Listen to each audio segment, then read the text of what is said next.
Joe Rogan Podcast. Check it out. The Joe Rogan Experience. Train by day, Joe Rogan Podcast by night, all day. Great to finally meet you, man. It's great to meet you.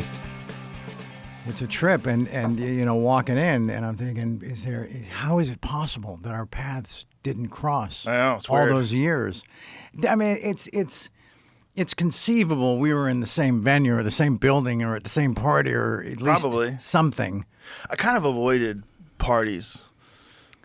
I avoid basically everything. I avoided parties. I avoided premieres. Anything where there was a red carpet. Like, even if I was in a movie, I wouldn't go on the red carpet. I'd go in through the back door. Seriously? Yeah, I don't like it. Wow. I don't like all that fucking look over here, look over here. That is just too fake for me. It just, whatever allergy I have to that flares, and I'm like, I'm going in through the back door. Fuck this. Yeah, no, I don't blame you. I don't like it. I don't blame you. They stopped showing me where the back door was because I support a similar entrance thing. It's just too weird. But it's look over here, look over here. It's that thing. Something happens in that moment. Yeah. And I think it's like it brings you as close to possibly sterilization as you can get without surgery. I think it's bad for you. Yeah. I think it's legit. I think it's like radiation. Yeah. Like, you could take a little bit of it, but you don't want to be working the X-ray machine your whole life. No. And then there's always that one lady who keeps calling you back to her. Right. Charlie. Right. Far left, far left, far left. Yeah. And you've looked at her like 7 times already. And then I'm out there thinking, if it took me this many takes to get a scene right, nobody would ever hire me. Yeah. You wouldn't get past the first day. Well, they want to get a million pictures just to get that perfect one where there's a little bit of side eye to you, just a little something. Right. Little purse of the lips, little something. The one that kind of like you're responding to something. Yeah, that's the one. Yeah. But then they choose. Which one do they always choose? The one that's absolute dog shit. Yeah, the one with your mouth open. Exactly. Or your eyes closed. Yeah. What I really don't like is the people who like it. Not that I don't like them, is that I don't want to ever see that in myself. And so when I'd be around them, I would just go, I got to get out of here. Right. It would freak me out. The trappings. Yeah. Yeah. I mean, is there, because it feels like that system's been in place for over 100 years, right? Mm-hmm. Is there another way to do it? Probably not. No? People like it. Photographers like it. The press likes it. It's a big thing. There's a lot of people. There's a lot of lights flashing. It seems legit. Right. Yeah. I just, I can never feel relaxed when everybody's yelling. Right. That's just totally unnatural. It's completely unnatural. The only way that would be happening in real life is if, like, you were on trial. Like you were being paraded in front of a bunch of people. It's him. There he is. Look over here. It's odd. It's very odd. Yeah. It's a form of a perp walk, isn't it? A little bit of a perp walk, yeah. And just a little bit of a mental illness exhibition. Right. Yeah. I just had it for the first time, it would have been last Thursday. The first time ever? No, for the first time in a long time. in maybe over a decade, at the Netflix premiere for the doc. Yeah. And it was kind of cool, like the first 34 seconds. I was like, okay, I remember this. And then it was like, yeah, I fucking remember this. Wow. Damn.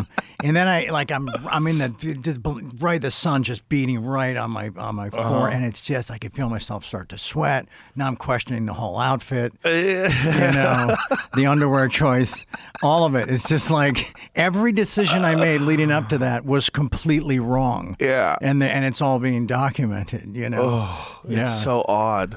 Yeah.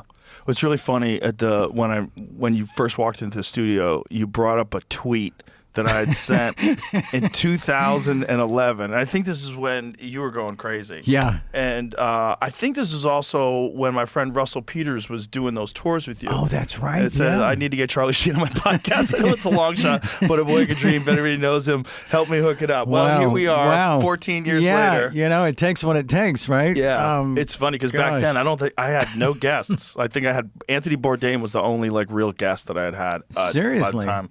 Yeah, he was 2011 as well. And how many shows had you done by then? Not that many by then. I don't know. So were you just doing solo shows, just like covering topics? I would and do it talking to mostly with camera? my friends, mostly with other okay. comics. Okay. We would just sit and talk shit, and then At eventually. like your house? Or? Yeah, it was at my okay. house back then. Okay. Yeah. So And then- it looked nothing like this. No. It slowly had to get out. It's like I had too many weirdos that I had to bring by my house, and I have young kids at the time. They were really young. I was like, this is just too strange. Bring these weirdos by my house, and it was just too odd. I was like, maybe some people shouldn't know exactly where I sleep. Right, yeah.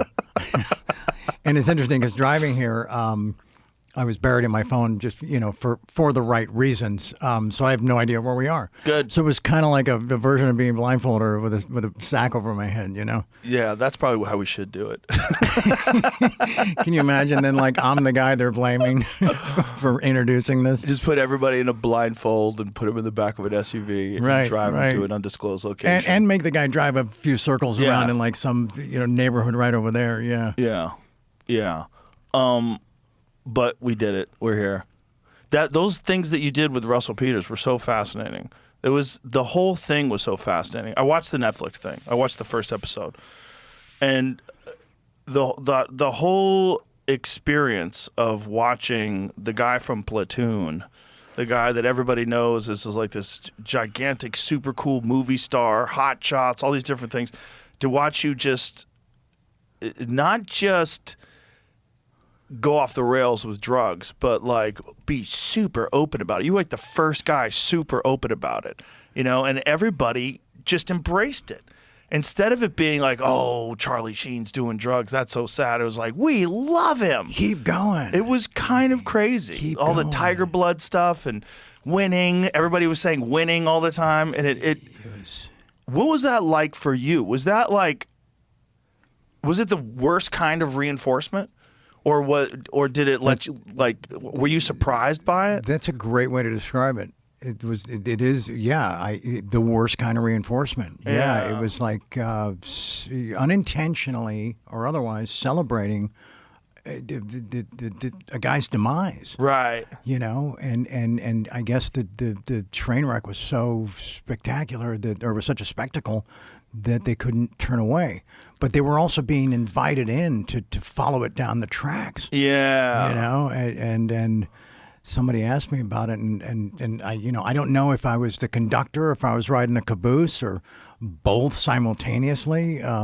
It was a trip because thinking back on it, it's some of it just kind of exists in just Polaroid snapshots that kind of drift past through the mist. Mm-hmm. Other moments are in high def, but kind of seen through a tunnel vision. Like there was an energy there was an energy I tapped into that felt like I was playing a role.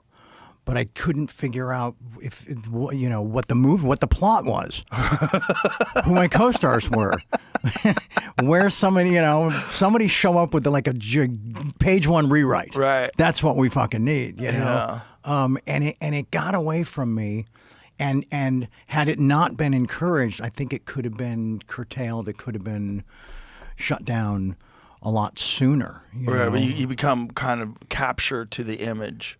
Yes. Yeah. And there was something and just recently, something I stumbled onto. I was in some way, I was being a bully.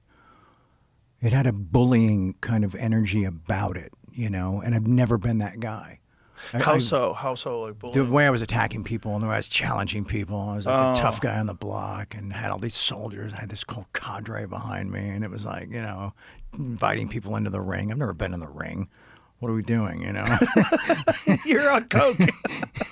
That's what it is. It's total cocaine behavior. Among other things. And I think there was a whole testosterone component as well.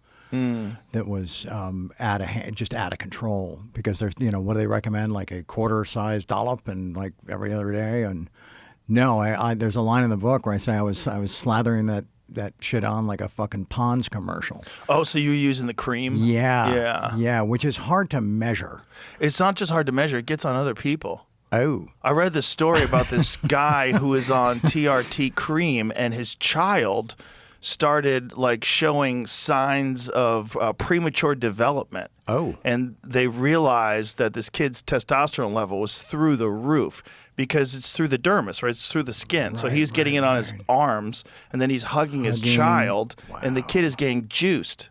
Like, what were the kids' numbers? Do we know? We don't know. Like in the 700s, I don't think they released or... that, but they said that it probably permanently affected the kid's development. Oh, wow. Yeah. Wow. Because this kid is like experiencing puberty at 3.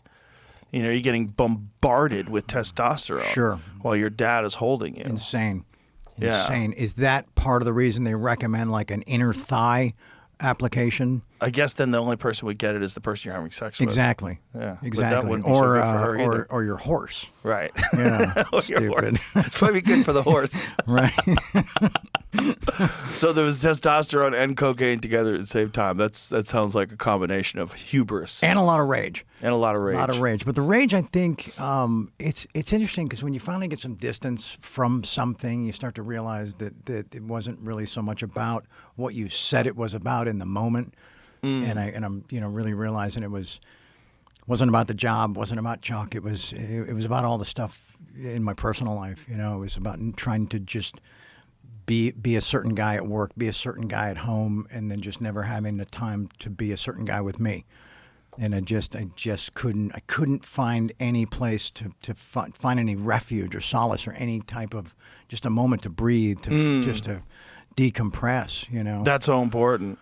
Yeah, and it's not in the book because I don't remember it well enough to put it in the book, and that was kind of how I decided what's in there and what's not, right?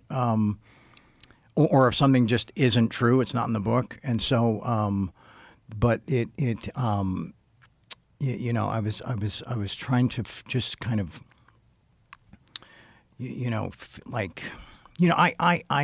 I went through 2 divorces and had 4 children during that run of 8 years, you know, and so That's crazy. it's insane, yeah, and they both, you know, they fell apart for married reasons and whatever, but there wasn't time to heal the last one before the next one Right. kicked off, but that's all on me. You know what I'm saying? That's all on me making those decisions. Yeah. That's one of the through lines in the book, is that it like really comes down to really being all about choices, you know. But then, yeah, and but it's just for it to be just talking about the bullying stuff, you know, for it to be so directed at a guy who, if you really break it down, what did he really do to me? He created this environment with a dream character in an amazing show, or so people tell me, right? That was, you know, the toast of the town, right? And all he asked from me was to just, like, you know, just show up, be responsible, know your lines, hit your marks, do your fucking job, you know? Those were the only demands. Essentially, the stuff I told him before I took the job that I was going to do. So, and then I turn it into that. You know, it's really difficult to really look back on that and figure out why it got that far, how it got that far. I can help you out. Okay.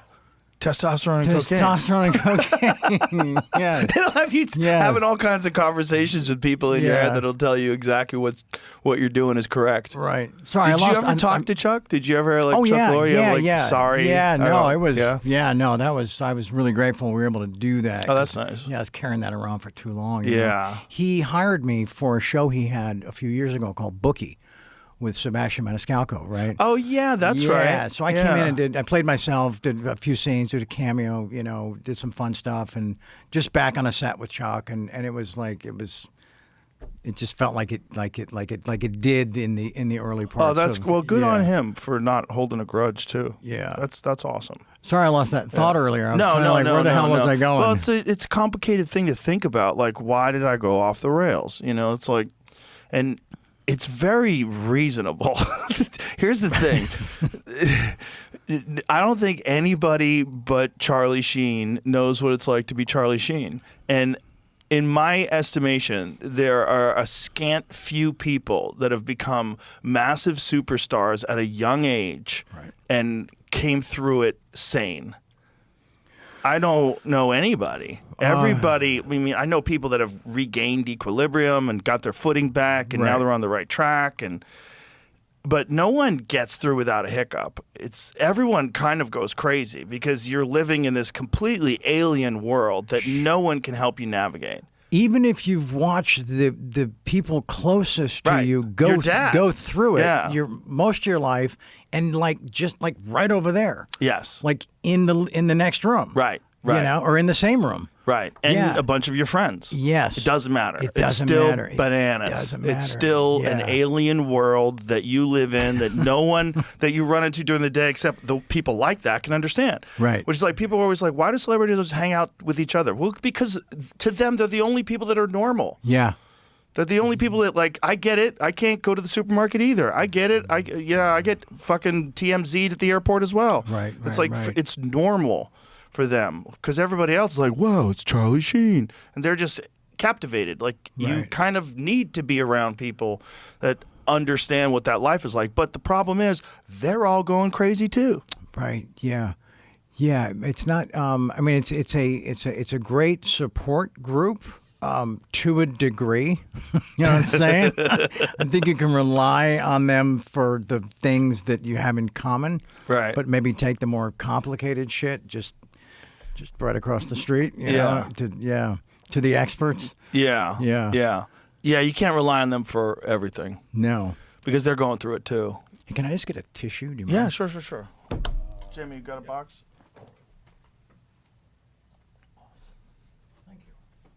Sorry, I'm just... No worries.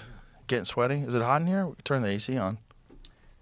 No, I'll tell you exactly what happened. I lost that thought, and then I tried to cover, and I realized he's not buying this, and then I started sweating. And I started fucking sweating. So I'm just gonna. It's normal, man. Just say you lost your thought. It's all good. Yeah, it happens all the time. It happens to me too. Why is that though? Is our brain already trying to figure out the next thing that's going to attach to it, and by doing so, it took the main thing and just dismissed it? Perhaps. Okay. It's also brains are just not that good. Huh. You know, they're pretty good compared to chimpanzees and dogs and stuff like that. Right. But, you know, they have a lot of issues. Okay. Just like when you're talking about your memories.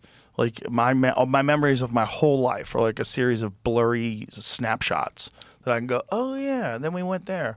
Oh, yeah, that happened. Right. Oh, yeah. There's Right. very few memories that I have that are like rock solid memories. Right. Yeah. Yeah. I totally get that. And there's a little thing in the book where I talk about memories are tricky. Mm-hmm. And is it a story someone told me? Is it me in that moment, or is it a creased photo I saw in an old album in the 70s or 80s? Mm-hmm. Was the memory given to me, or did I create it? Right. Yeah, and there's also the real possibility that you have false memories, and people do that all the time. And they've even shown that they can introduce memories into people's minds, and then with enough sort of encouragement or revisiting it, that person will accept it as a pure memory. And that it actually happened to them. Yeah, and Wow. they'll talk about it like outside of that, and they'll have no knowledge that it was a false memory. Wow. Yeah, because it's just not a good system. It's a system designed to keep you away from scary things. Like, there's the wolf. Oh, get away from the wolf. You know wolves are bad. Or, I remember wolves are bad. Yeah. That's the spider that's poison. Get away from that spider. That's the spider that's poison. But, like, day to day, everyday normal shit, it's like, how much of a memory does it really need to keep? It's just, your brain's just not that good. And then so do certain memories then get overlaid with a newer version of that? Okay. Yeah, they get narratives. They get narratives. And you start repeating the memory, and your memory becomes of you repeating the memory. Wow. So it's like you don't even really have the memory anymore. You know how to say it. Okay. Didn't that happen with that one Kaczynski witness? Did it? With a Unabomber witness? Yes. Interesting. Yeah, because that's why the first composite that was put out really ultimately wound up looking nothing like the actual guy. Oh, interesting. Yeah, there was a thing where her memory was corrupted by a different description from somebody else. This episode is brought to you by Paleo Valley. It is not easy finding a snack that's healthy and tastes good, but that's where Paleo Valley's 100% grass-fed beef sticks come in. You might be shocked to find out that most of the other leading brands you might grab at Costco use things like citric acid, lactic acid, and even black mold as preservatives, but not Paleo Valley. They use old world methods of fermenting their sticks so that they're shelf stable without using chemicals or questionable ingredients. Fermentation is also good for your gut. Did I mention these guys have over 55 million beef sticks sold? So yeah, a lot of people are into them, and if you're not, no worries, because they offer a 60-day money-back guarantee. Go to paleovalley.com and use the code Rogan to get 20% off, or find them on Amazon. Give them a shot and you'll see why everybody's hooked. Well, there's also the factor that the Unabomber was such a traumatic event that this person was probably super freaked out, which is when your memory's the worst. Interesting. Yeah, that's why eyewitness accounts of like murders and chaos, they're really bad. Right. They're really bad. Very unreliable. There's some really awful percentage about even when they wind up in a courtroom. Yeah. Like the determining, like the final nail from the person, that guy, that it's like sometimes it's as high as like 60% that they're just wrong. Yeah, and then they'll convince themselves that they're right because they've already said it. So then the ego gets involved. And then, it's just traumatic events leave you're in a high state of anxiety and you're not thinking clearly. Right. You're freaked out. And, like when they have events like say like 9/11, if you were anywhere near that, and you saw like people jump off the buildings and fall to their deaths, or like your memories of that are probably really clear because it was fucking crazy. Right. But your memories of people that you might have saw that were running away, or maybe you saw a guy in a van and he looked fishy, or maybe this or maybe that. It's like, and then a few days go by and you probably haven't slept well. You're all freaked out. Right. Now, your memory's probably a mess. It's probably filled with the news now, and then there's other people's eyewitness accounts, and you don't know what the fuck happened. Right. You see someone die, you see someone jump off a building, you're gonna remember that.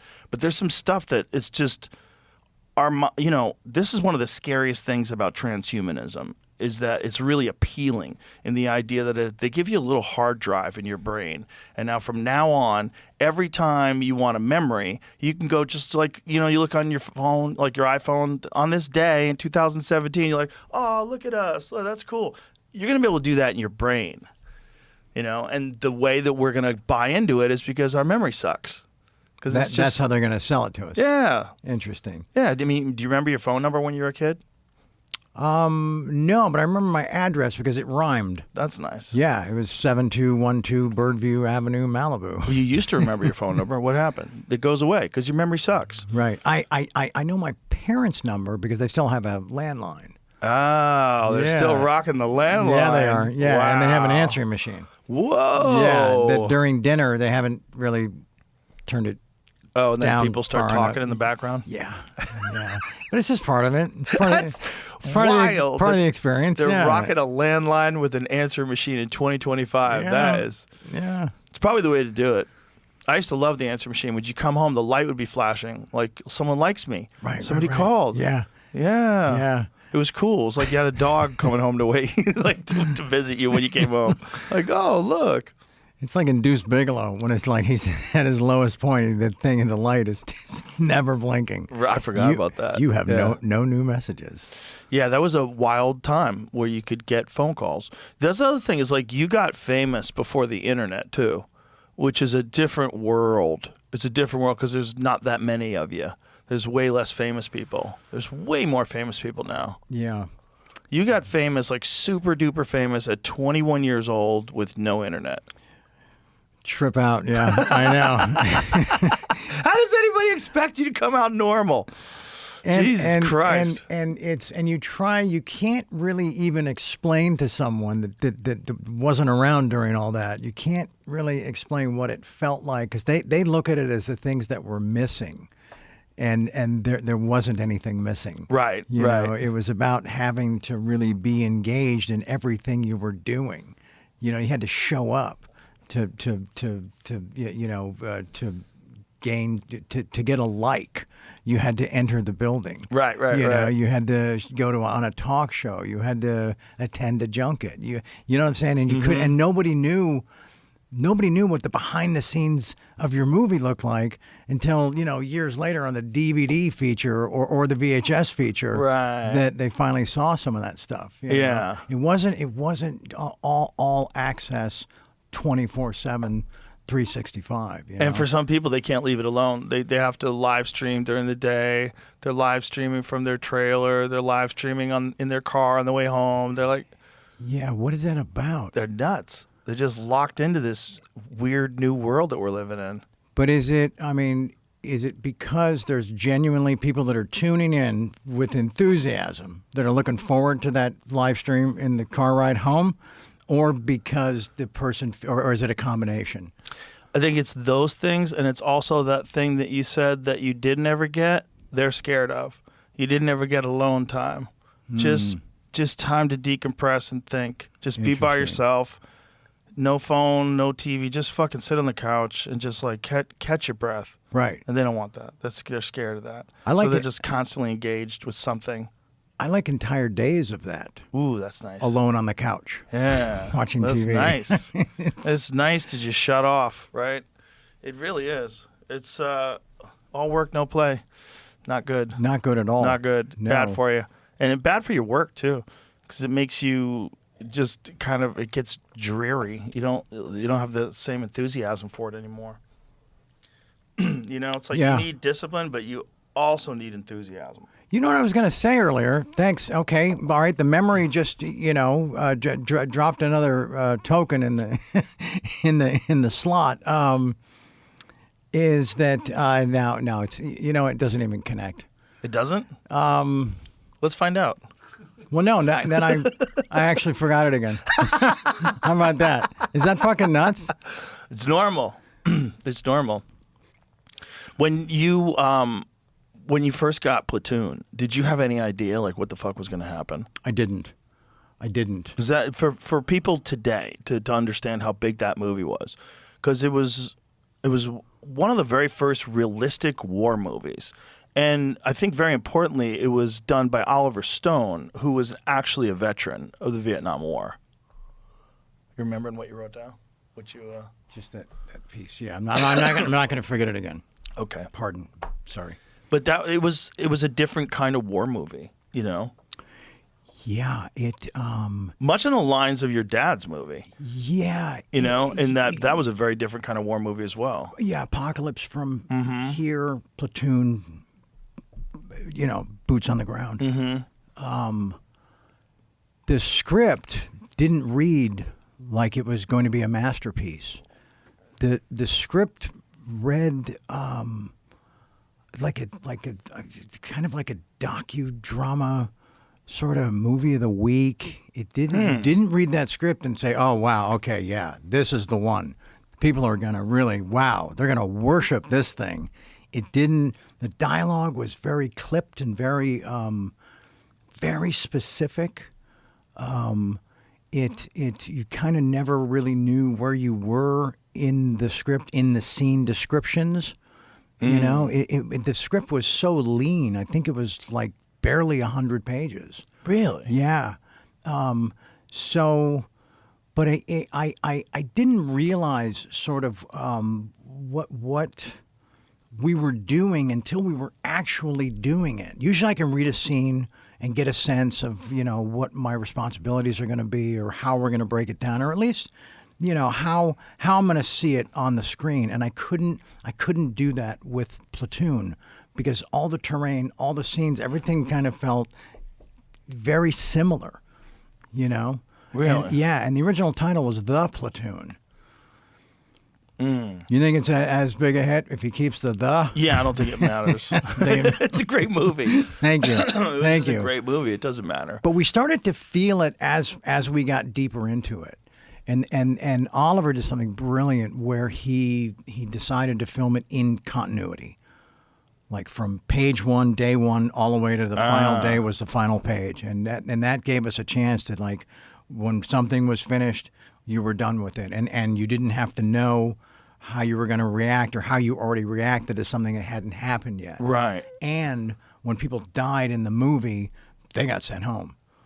So they were just, like, the next day, they were just gone. I guess he wanted us to feel that sense of just someone gone, that loss, that sadness. You know? Now, I'm not saying that I would know how that felt in the real thing, but we bonded really, pretty. We were bonded in a way that because we were the only people that we had in the middle of that country, in the middle of that jungle, in the middle of that movie. So you really missed somebody when they were suddenly gone.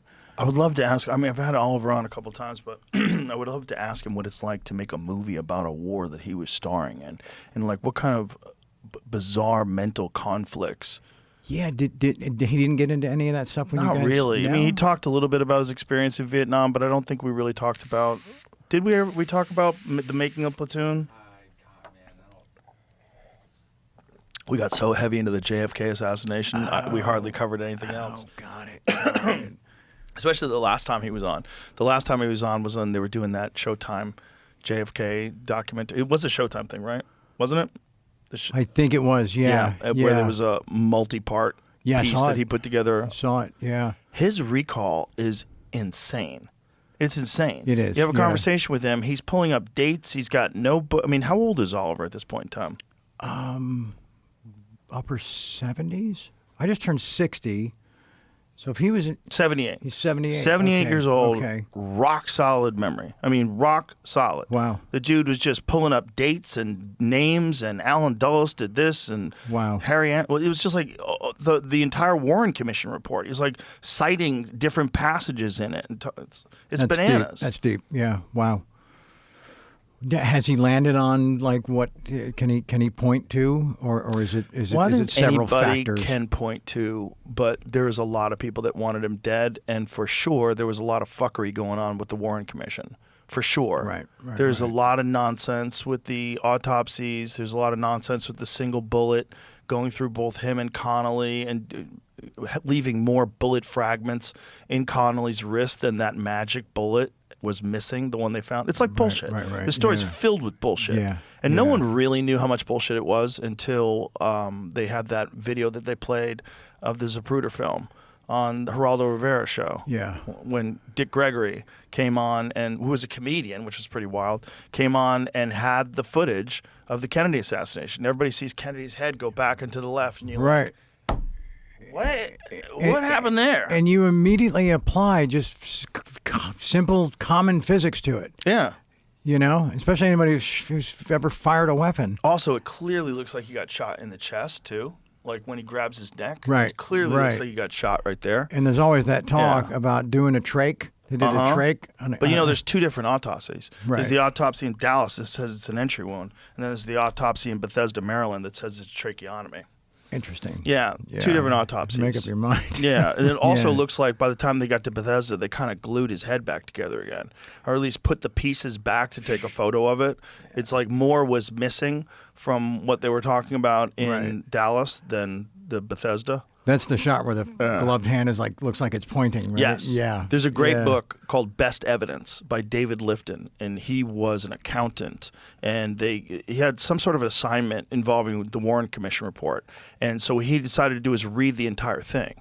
And so in the reading of the entire thing, he finds so many contradictions, so many things that don't make any sense, that he starts becoming obsessed. And then he finds out how many people who were witnesses to the assassination wind up dying mysteriously. Right.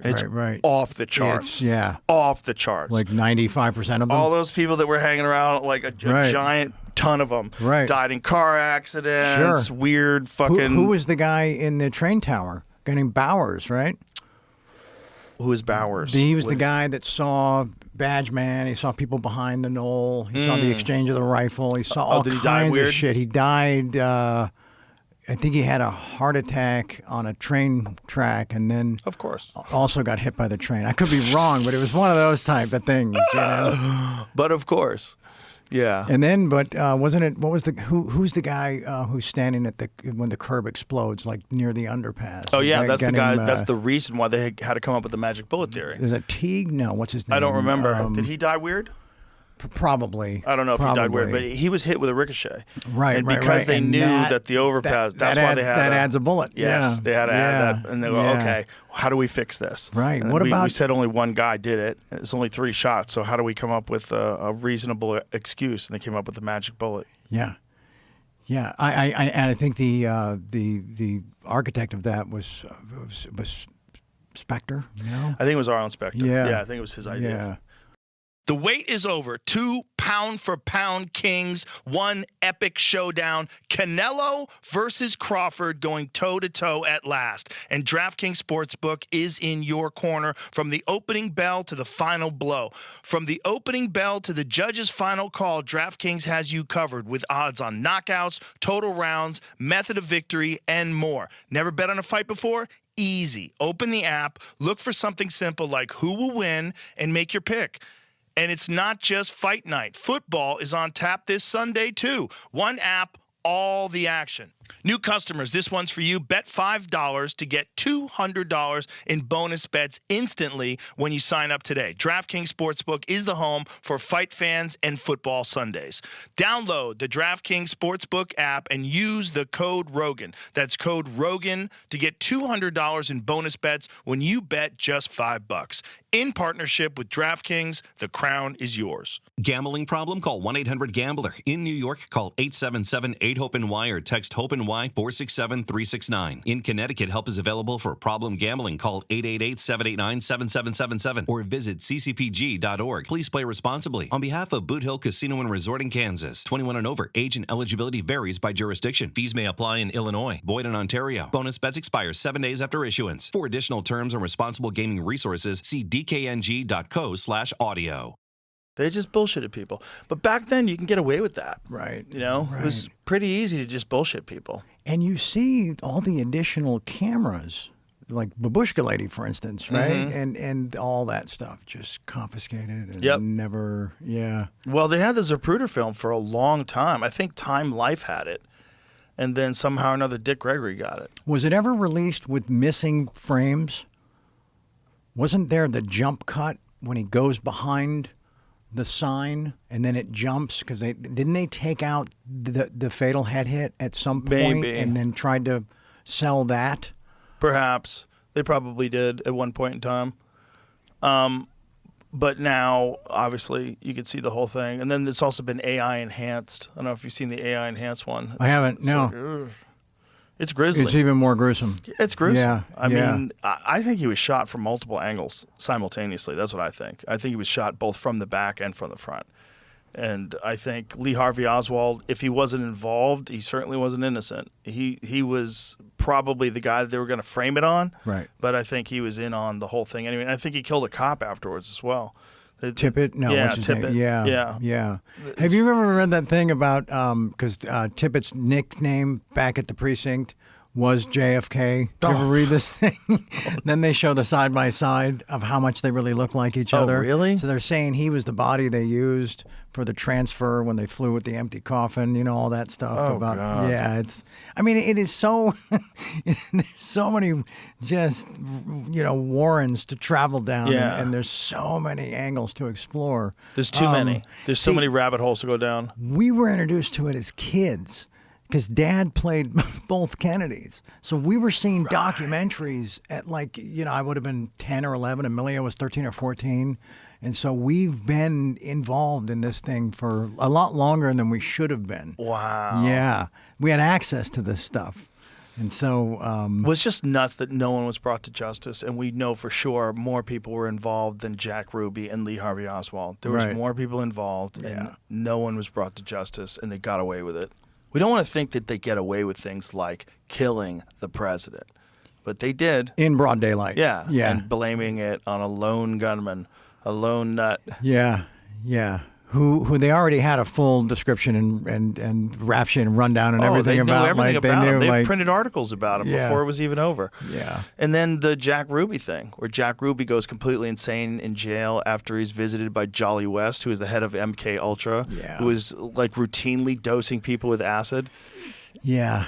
Cooked Jolly West cooked Jack Ruby's brain in jail and just left him insane. He's the guy from what's the book that it Chaos. From Chaos. Yeah. I actually read Chaos before it got all the attention. Really? Yeah. A friend of mine gave it to me, and all right, I'll read a couple pages, and I was like, oh. Yeah. Oh, okay. This is one of the best books. Is a different take. Yeah. But I'm curious how you felt about the documentary they did about it. I didn't watch it. Okay. I thought it was going to be too quick. 90 minutes I didn't think was like enough time. It's only 90 minutes, right? I thought it was the first episode. Oh, you so I watched it sort of like a data gathering thing that you usually do with the first episode, and kind of just seeing what the director's doing and what kind of stuff they're laying out early. Yeah. So, and then when it ended and I didn't see that second episode with the timer, right? And I was, and I thought it was a complete, I thought it radically underserved the book. Yeah, maybe they could try again. That needs to be like an 8-part, 2-hour a piece series. Thank you. Yeah. Thank you. Yeah, because it's so nuts. The story is so nuts. Yeah. Just the provable actual facts are so nuts that very likely Charles Manson was a CIA asset. Very likely they had groomed him when he was in prison and taught him mind control techniques when people were high on acid, taught him how to be sober but pretend he's on acid, and how to interact with these people that are on acid and shape their mind and even get them to commit murder. All of which is fact. Yeah, no, it's I would say it's insane, but so much of it is, I don't want to say provable, but has enough supporting evidence to make a compelling case. And I love that the guy starts out just like just a kind of a normal celebrity assignment for Premiere Magazine, right? Yep. Yeah, I've been on that magazine. I had that cover twice. My story didn't wind up like that. I think that it was a story for a magazine, and it was just about the anniversary of the murders. Exactly. That's it. That's what it was, yeah. Just give us a piece, so people can go, wow, crazy, 25 years later, wow. Right, yeah. And then he gets obsessed, and he starts realizing, well, this guy was full of shit, and that guy was corrupted. Right. Oh, my God, look at this. And hold on. Who's Jolly West? What's MK Ultra? This is real. Freedom of Information Act. Get the documents. Oh my God! Operation Midnight Climax. The government was running whorehouses. They were running whorehouses and using two-way mirrors and dosing Johns and filming them. And this has to do with Manson? Like, what the fuck was going on? Yeah. And then you realize that it was all a psyop to try to demonize the peace, love, and stop war movement. And that what they really wanted to do was stop the anti-war movement and do something to curb the cultural change that was happening. And so their strategy was to turn hippies into murderers. It kind of worked. It kind of worked. Yeah. It kind of worked. Yeah, I mean, it's a long way to go, but I think it had the effect they were looking for. Imagine if they didn't do that. Like, what kind of cultural change would have taken place? Because if you think about what happened between 1950 and 1960, it's like the world becomes a different place in 10 years. Between 1960 and 1970, it's like, what?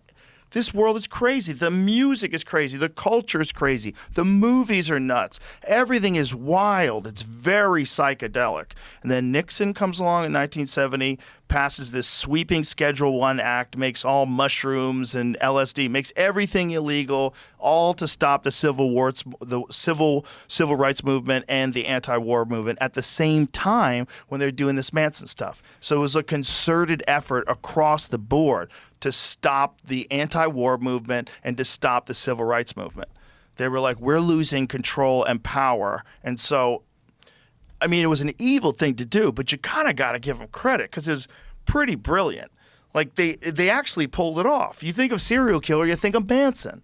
You think of the family. Oh my God, these hippies are murderous. They're a bunch of murderous freaks on drugs, cutting women's babies out of their stomachs and writing pig on the wall. Like this is nuts. Yeah, and they brought the Beatles into it. And our own goddamn government engineered it. They stopped what was probably one of the most beautiful cultural shifts in this country's history. That would have organically still kept evolving into other things that would have blossomed out of it. And, we probably would have rethought government. We probably would have rethought the type of people that we want as leaders. We'd have rethought our involvement in foreign wars. There would have been no support for it. We would have rethought what psychedelic drugs can do for you versus the bad aspects of them. We would have rethought everything. We would have. The music would have been a lot better. Music took a big dip. Yeah, it did. Music took a big dip after they got rid of the drugs that were good and brought in the coke. But people do point to the death of the 60s occurred up at Cielo Drive. Mm-hmm. Yeah, it was effective. Yeah. I mean, that completely demonized any peace, love, and any of that kind of movement. Those people became a real problem now because you're now connected to Manson. It was instantly zero tolerance. Mm-hmm. Like overnight. It's kind of nuts. Yeah. Kind of nuts that it was really all engineered by the government. It's really that in and of itself is a terrible crime. That they sort of engineered society to their benefit so that they could maintain control. And the way they did it is by getting a horrible con who had been in and out of jail his whole life and teaching him how to run a cult. Right. A murderous cult. And setting up at a free clinic in the Haight. Where my wife's mom went. Oh. Yes. Oh, so my wife's mom was a hippie. You have a connection to this. Yes. It's amazing. My wife's mom she was a hippie in Haight-Ashbury, and she went to the Haight-Ashbury Free Clinic. Treated at that clinic. Yes. Wow. That clinic didn't shut down until after Tom O'Neill's book came out. That clinic would have been running for over 50 years. So it ran till 2022? Yeah. Wow. When did it close? It closed shortly after that book came out. They're like, hey, we're good. Let's get out of here. I could have gone there while I was reading the book? Yes. The CIA was just to running look, not for any treatment. fucking clinic. What a trip. That is so nuts. Wow. And that clinic also connected to Jolly West. That clinic also connected to all sorts of other marijuana experience. San Francisco is where they were doing Operation Midnight Climax. That's where they had a brothel. These are the people that are supposed to be like, protect and serve. Look out for your best interests. Right. Yeah. And these motherfuckers are creating Manson and completely shifting society and turning people into whatever the fuck we became in the 70s and the 80s. Yeah. The book came out June 25th, 2019. Yeah. And the clinic closed July 2019. Seriously. Yeah. Oh 1 my month gosh. later. Like, fuck. We got busted. That dude read the foreword and was like, guys, we got a problem. Yeah. That's probably how long it took them just to clear the building out. Yeah, exactly. And try to figure out whether they're going to kill Tom O'Neill. Right. Has he been on the show? Yes. Oh, yeah. wow. Okay. Yeah. What's he like? He's great. Yeah? He's great. He's actually my good friend, Greg Fitzsimmons. He was his neighbor in New York when he first started working on this. And then he became his neighbor also in Venice. Like, he's been his neighbor for like 20 years. So Greg's followed him from this entire journey. And Greg had been telling me about it for years. I'm like, when's your friend going to get that fucking book done? And then finally, he tells me the whole story, how it took so long. Why he's like, you got to have him on. The book is insane. I'm like, let's go. Wow. So we had him on, and it was first of all, I listened to the book first before I had him on. I listened to the audio version. I was like, this is nuts. Yeah. This is nuts. Yeah. If this is all true, this is fucking insane. And it's all true.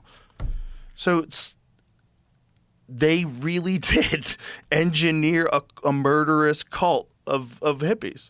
And almost used the clinic as a casting couch, as an audition process for which girls they thought would be the most moldable, vulnerable. Yeah. Crazy. Yeah. Crazy that the CIA was doing that. It's just I thought they were supposed to just operate on foreign soil. I know they were, but you Yeah. know, sometimes things get messy. But it's like you talk to like your average boomer who just watches cable news and reads the newspaper. They never believe this in a million years. And they'll hear us talking about it, thinking, "Come on, guys! Oh, Come you're on, out of your come mind." on!" And but they also will never read the book. No, never read the book. And then when things get proven, they never apologize. Imagine that. Never Yeah. apologize for your baseless conspiracy theories that all turned out to be true. Yeah. Because, you know, conspiracies are fucking real, okay? This conspiracy theory pejorative that they really started foisting on the American public during the Kennedy assassination was for that very reason. They wanted to make it ridiculous Is for that you where to be that's where the term was coined? That's where the term became popularized. Right. Apparently, the term existed before that. We researched this, right? Didn't we Google the original term of conspiracy theorists? It's quite a bit earlier, but it was never like a thing in the public zeitgeist. Right, It became a thing during the Kennedy assassination because a lot of people were questioning it because it looked weird. You know, everything. Even the people that hadn't seen the Zapruder film, everything just seemed off. It seemed off. And there was rumblings amongst people that were there. The big one was the shots from the grassy knoll. Many people talked about gunshots. And that one photo where there's like 15 people pointing to the Yep. same spot. And you see smoke Yeah. near where the bushes are. And it's not a Yeah. good photo, but it's good enough that Right. you go, It's just it was too uniform. You know, they all were pointing. We heard shots from back there. There is a thing that does happen, especially if you look at Dealey Plaza. Have you ever driven through? I have, yeah. weird, I've, right? I've walked the whole It's weird. crime scene. Yeah. It's weird to be Yeah. there. First of all, Yeah. it's so little. You can't believe how close everything Yeah, is. it's real little. And that they sent him into that tight turn and put him into In that a convertible pickle jar. I mean, you know? Yeah. completely planned. And which you is- watch the motorcycle cops drop back. Just drop back. Which Now, is there's something I read. Did you ever read The Men Who Killed Kennedy? I think it's Jim Mars. Do you remember Jim Mars? Yes, I yeah. do. Did you Yeah. ever have him on? No, I didn't. Oh, okay. He's Did he yeah. pass? I think so. Yeah. Yeah. He wrote Spies, which was all about remote viewing. Oh. Yeah. He's a trip. He was deep into everything. I go back and forth on that remote viewing stuff. I do too. But there's something in one of his books, and I've never been able to find it anywhere else. It's almost like this little detail was scrubbed from the internet, that the Morse code signal for victory right after the fatal headshot went out over every Dallas police radio. Whoa. Have you ever heard that? No. Okay, I read that. This is my disclaimer. God. I'm not coming up with this. This is not my original data. But yeah, when I read that was creepy. That's crazy. And I don't know that he would have just added that for color. That's not something you just throw out there. Yeah, that's a weird thing to add. Victory. Well, a lot of people hated Kennedy back then. It's hard for us to reconcile now, today, because we think of him as like one of our greatest presidents. Of course, because he got murdered. We always love him after they get shot. Sure. But when he was alive, this was like half the country fucking hated him. And then there was the Bay of Pigs disaster where we lost a lot of people because Kennedy didn't give him air support. Right. He wasn't told about the invasion until like last moment, and Right. air support was crucial Sure. to its success. He denied air support. A bunch of people died that weren't going to die. Right, And so yeah. those guys on the ground. My friend Evan has a theory. My friend Evan, who owns Black Rifle Coffee, who was a ranger himself. I met him. He's the best. I love Good that dude. I love Yeah. him to death. But he said, like, those guys, those are hard-nosed killers. And if they think that they lost their brothers because this fucking piece of shit didn't give them the air support that they deserved, it was Kennedy's idea, and you tell them that you want to get that guy killed, like, oh, fucking sign me up. Those guys would do it. Interesting. He's Wow. like, those would be the type of guys he would have do something like that, and they would probably tell you this would be a perfect place to do it. Right, That right. tight little turn. Yeah, Anybody who says, by the way, because conspiracies everybody gets binary on this one way or another. I believe this or I believe that. Anybody who says that Lee Harvey Oswald couldn't make that shot has never shot a rifle. You're full of shit. If the rifle's on, it was not that far. I'm not saying he could do it 100 times out of 100. Right. But the possibility of him having that rifle ready, he's got a scope, he's got a rest. The car comes into view. You roll the sight onto his back. You squeeze off around, squeeze off around, and you get a headshot in there. That's 100% possible. Sure. I just don't buy it. Right. I don't buy it. I Right. don't think he acted alone. If he did do it, he might have done it. He might have shot at him. He might have even hit him once. There was other people. He was the patsy, and I think when he said, "I'm just a patsy," Right. the way he said it was not like a guy who murdered somebody. The way he said it was like, "I can't believe they set me up." Exactly. Like, exactly. So yeah. I think he was yeah. in on a bunch of it. Sure. I just don't think he pulled the trigger. Right. Or if he did pull the trigger, he was one of many people that pulled the trigger. That's what I think. Yeah. But there was a lot of other people saying, "Oh, he couldn't have made those shots because the rifle scope was off." You don't know what the fuck you're talking about, because I could get your rifle scope to be off in 5 seconds.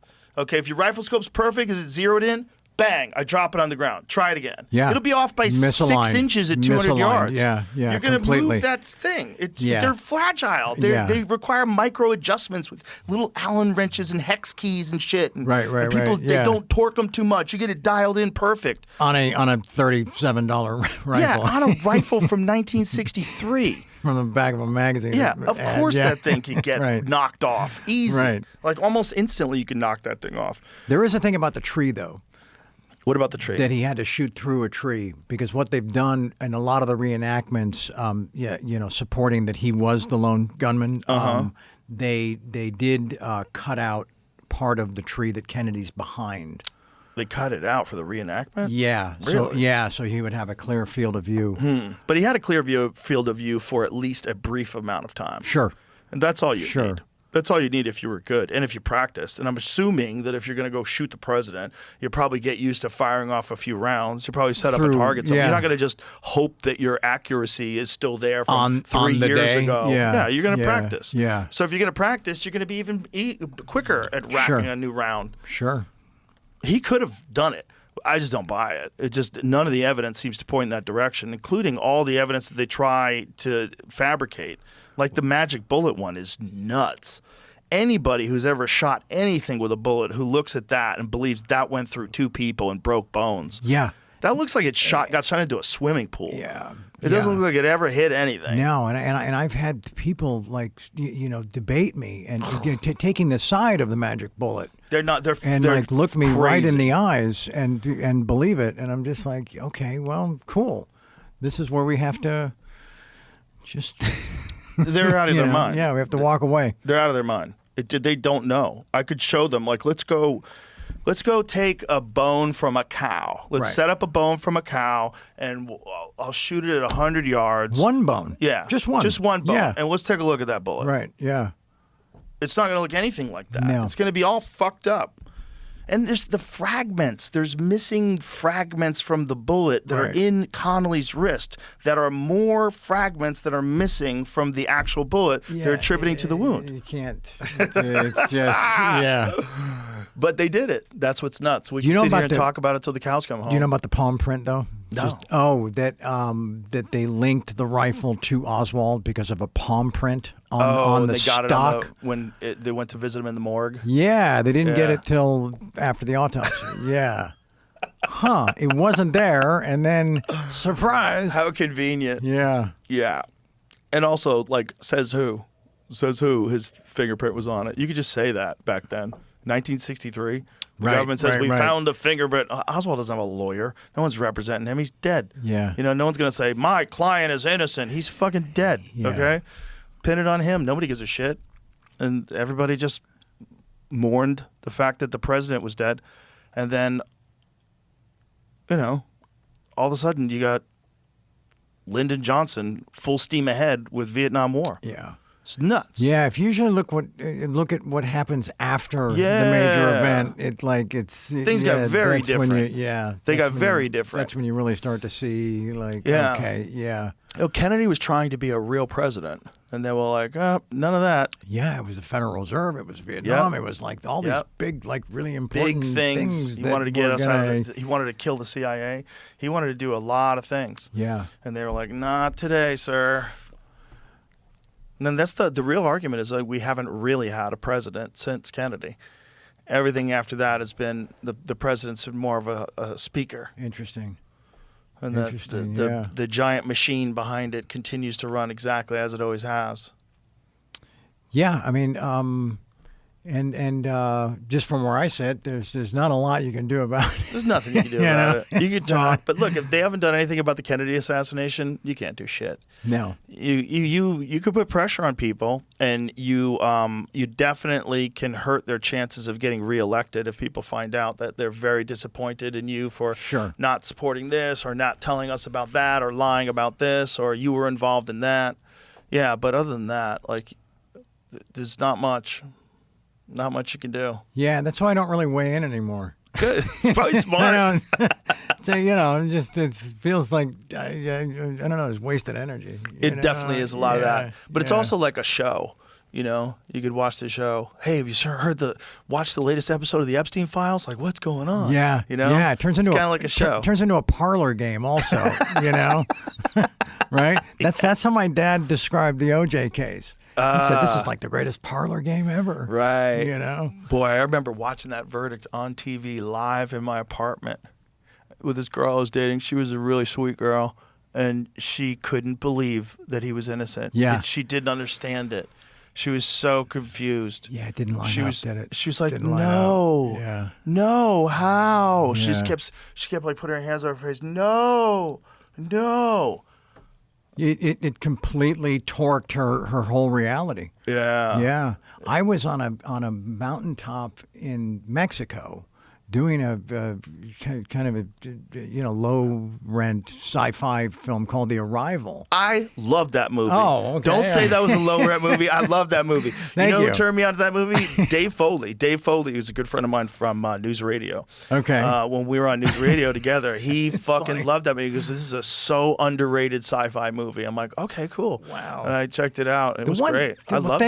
Thank you. It was the first film that actually incorporated a mashup of puppets and CGI at the same time. Because at that point it was either one or the other, and the other hadn't fully really arrived yet. Right. You know, yeah. So that was kind of cool. But no, we were.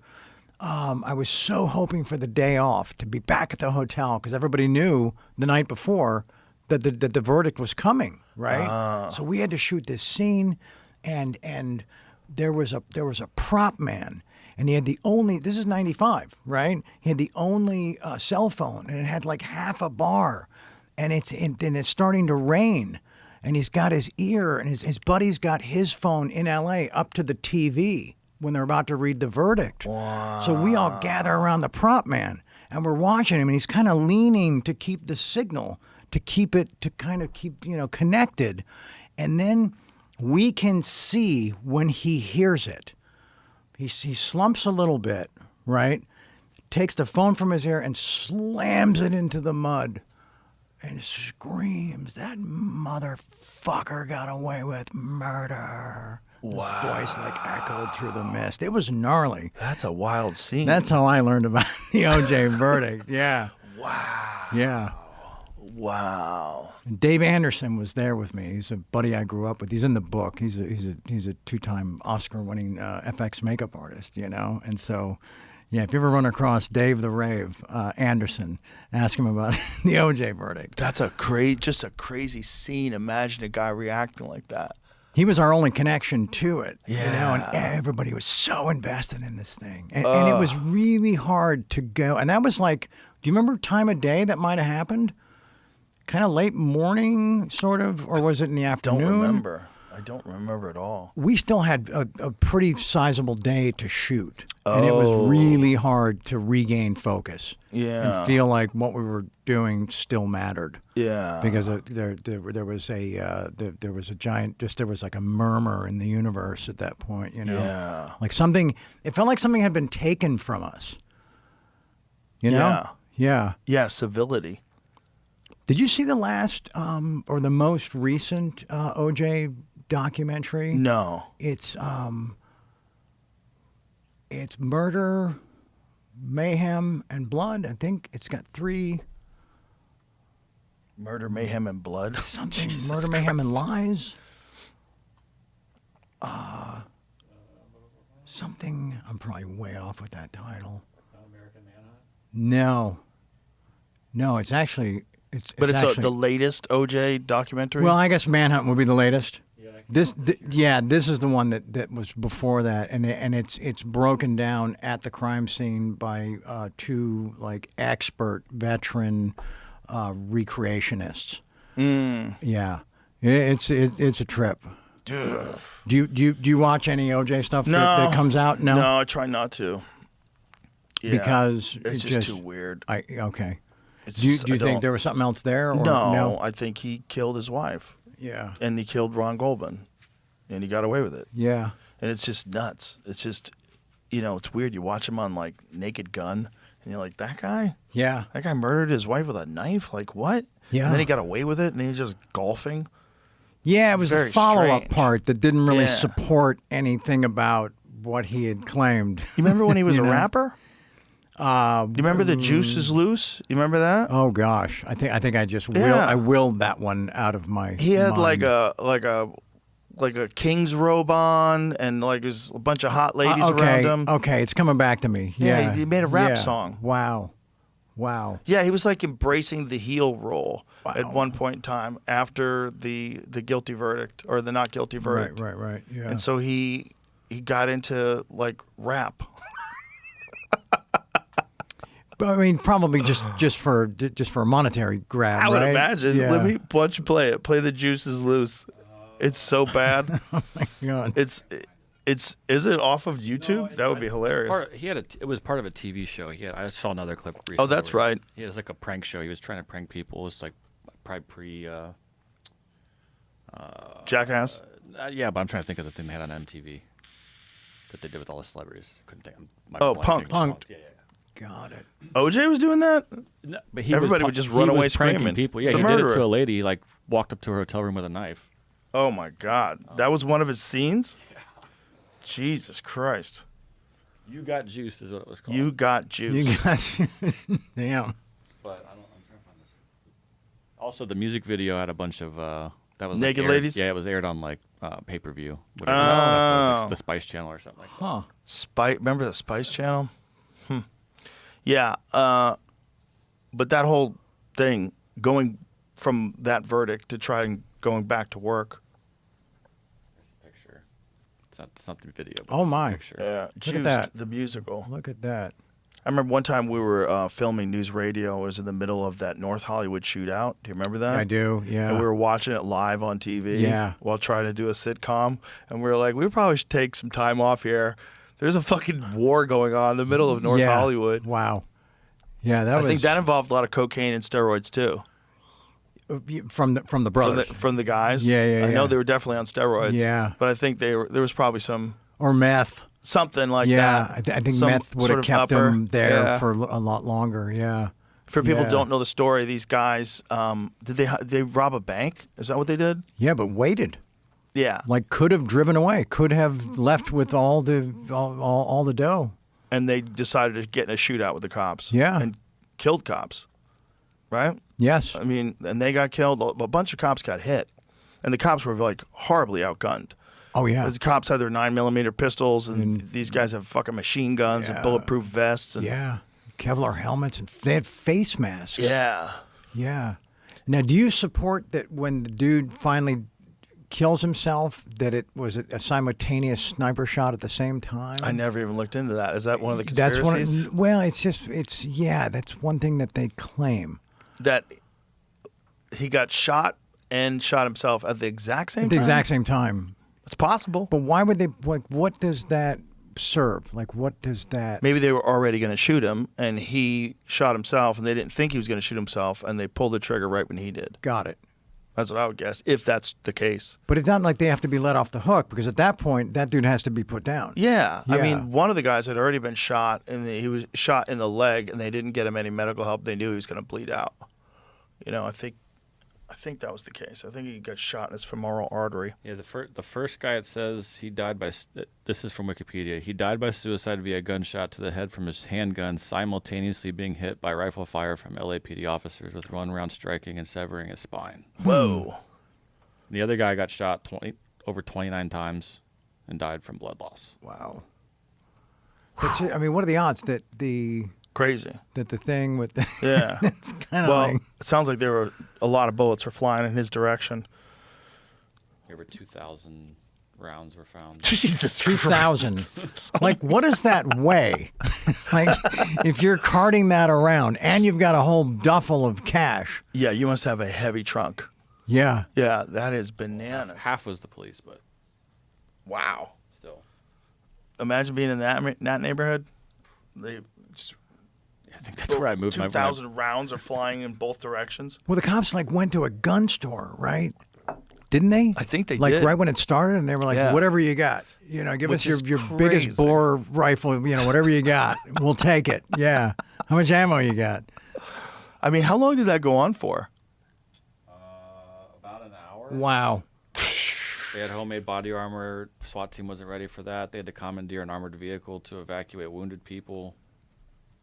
Wow. Yeah. Then that kind of sparked the debate for police to get more power. Jeez.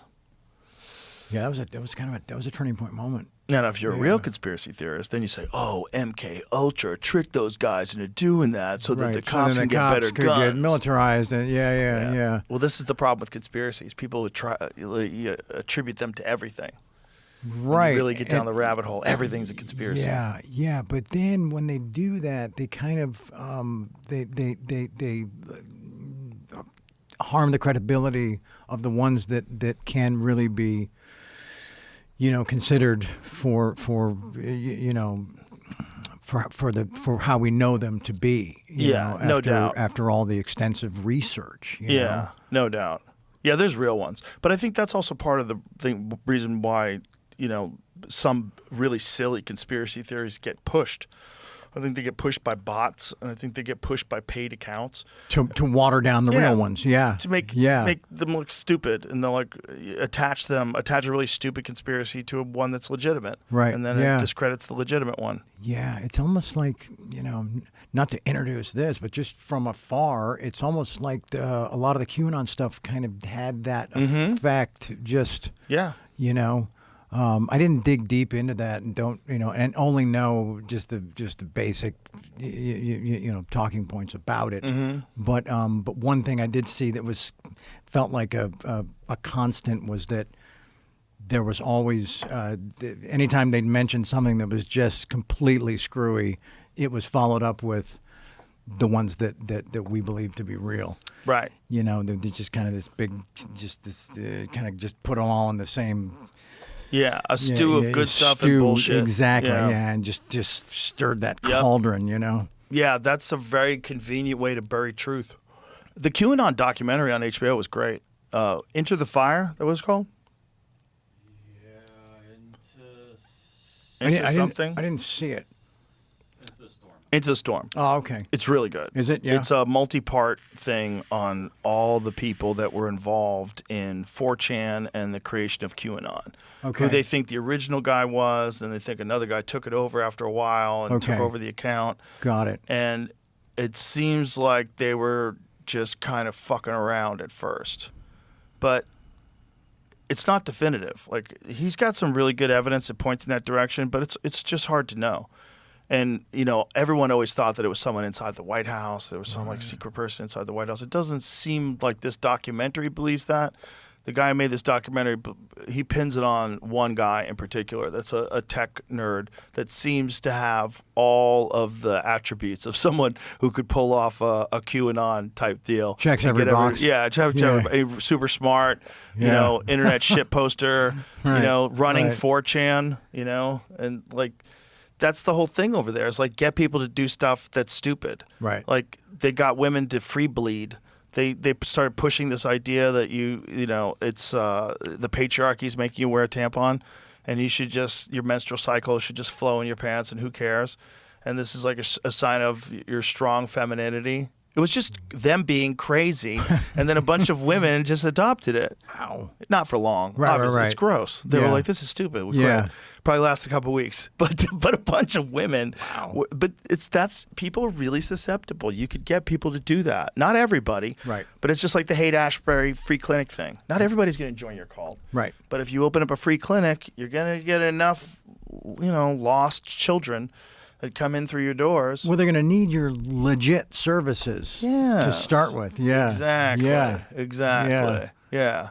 You got to sort it out. Right. You know? Yeah. It's just nuts that's our government. That's our daddies, our government daddies, the people that we're supposed to be looking to help us lead a prosperous life and secure our standing in the world Sure. and make sure we grow financially. And these motherfuckers did all that. Yeah. Yeah. Well, ultimate power, right? Yeah. Yeah. Yeah. In any form. Well, they bringing it back to stardom. Like, that's a weird power to give somebody. It's especially when you're 21 years old. Like Stardom. You are. Yeah, It's a weird power. Weird amount of freedom. Weird amount of, like, people expecting you to be kind of wild. Sure. Yeah, and again, that thing you talked about, where you watch it happen to others, and then suddenly it's Yeah. you. It's a lot more. It's a lot more intoxicating. And then I would always think, okay, so how were they able to control it? Why didn't I see them enjoying it at this level?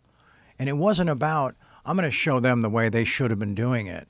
It was just about, hey guys, okay, cool. No, it finally made its way over here, and it can go to 11, and not burn the whole house down. When it was still fun, when it was still creative and productive on some level, because it wasn't about, it was still having to show up, and it was still, carving out enough time for the party, but also reserving enough, energy for the job. Right. That's the balance. That's the balance. And some people pull it off. Some people, they're really Sure. disciplined and they pull off the work and then they pull off the partying. Right.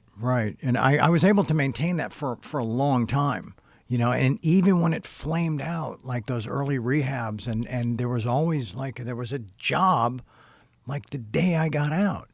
Wow. Scripts showing up in rehab, and it's like they want you to get well, kid. They want you to get better, but as soon as you're out of here, we got some good stuff for you to look at. There's also, unfortunately, a romantic notion of a guy getting out of rehab, Interesting. right? Interesting. How many Yeah. cop shows start with a guy who's down on his dumps, putting a pizza in a blender for breakfast? Exactly. You know what I mean? Like, really, like, at his lowest of low points. Right.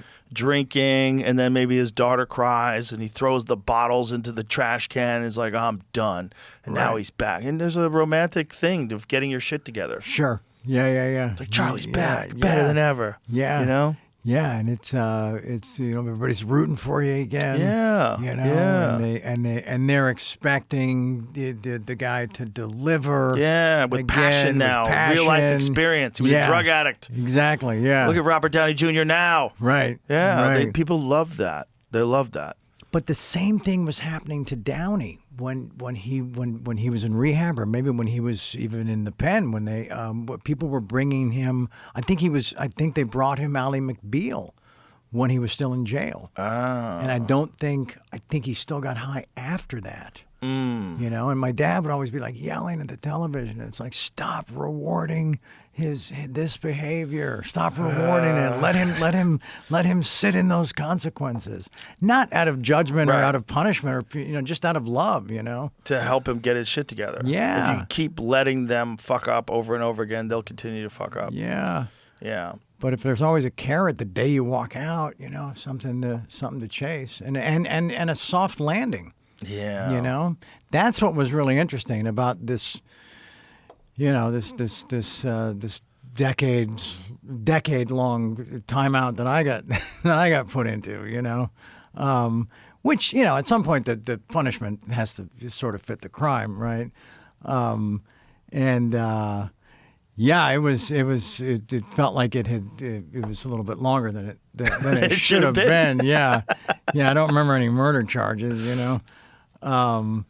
but at the same time, there's not a chance that I could have done the two projects the book came out yesterday and the doc comes out today. I couldn't have done either unless I had the kind of perspective and distance from all of that I was able to find. You've been sober for how long? 7 years? Coming up on 8. Yeah. 8 years. Yeah, I'll be 8 in December. That probably helped a lot to be away from everything for you to achieve that. Absolutely. Yeah. Yeah. I mean, I was still doing things to, just kind of stay in the mix a little bit. And, I do signings, I do speaking engagements, do stuff like that. But it was also it's like as soon as I quit drinking, all my kids started showing up again. And, Sam and Lola were living there, and then they'd cycle back with Denise, and then Bob and Max would show up, and then Brooke would come back, and okay, so he's going to be here, and then Lola would show back up. So my house was kind of like, it was kind of like this. It was like a clubhouse, And I write in the book that my vacancy sign, for those children, always hangs facing out. So it was, being called to a much more responsible and complicated set of responsibilities and order. And just having to do stuff that they didn't care about, a rating of a show or a response to a movie or any popularity or IMDb,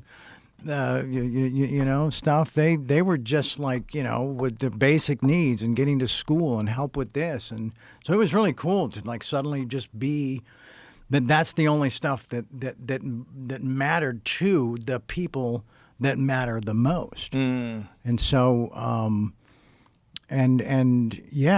but you're right that none of that could have happened if I was away on location or having to be at a studio every week But I think it was about the time that it created, So it's interesting that I'm not looking at this as a comeback, I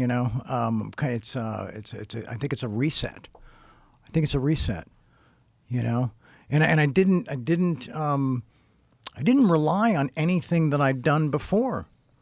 Never written a book, never done a documentary, but to come back with 2 projects that everybody seems to be really excited about. Documentary is very entertaining. Awesome, thank you. It's very entertaining. Thank you. It's really well done, the way it's put together, and it's just so the stories are fucking bananas.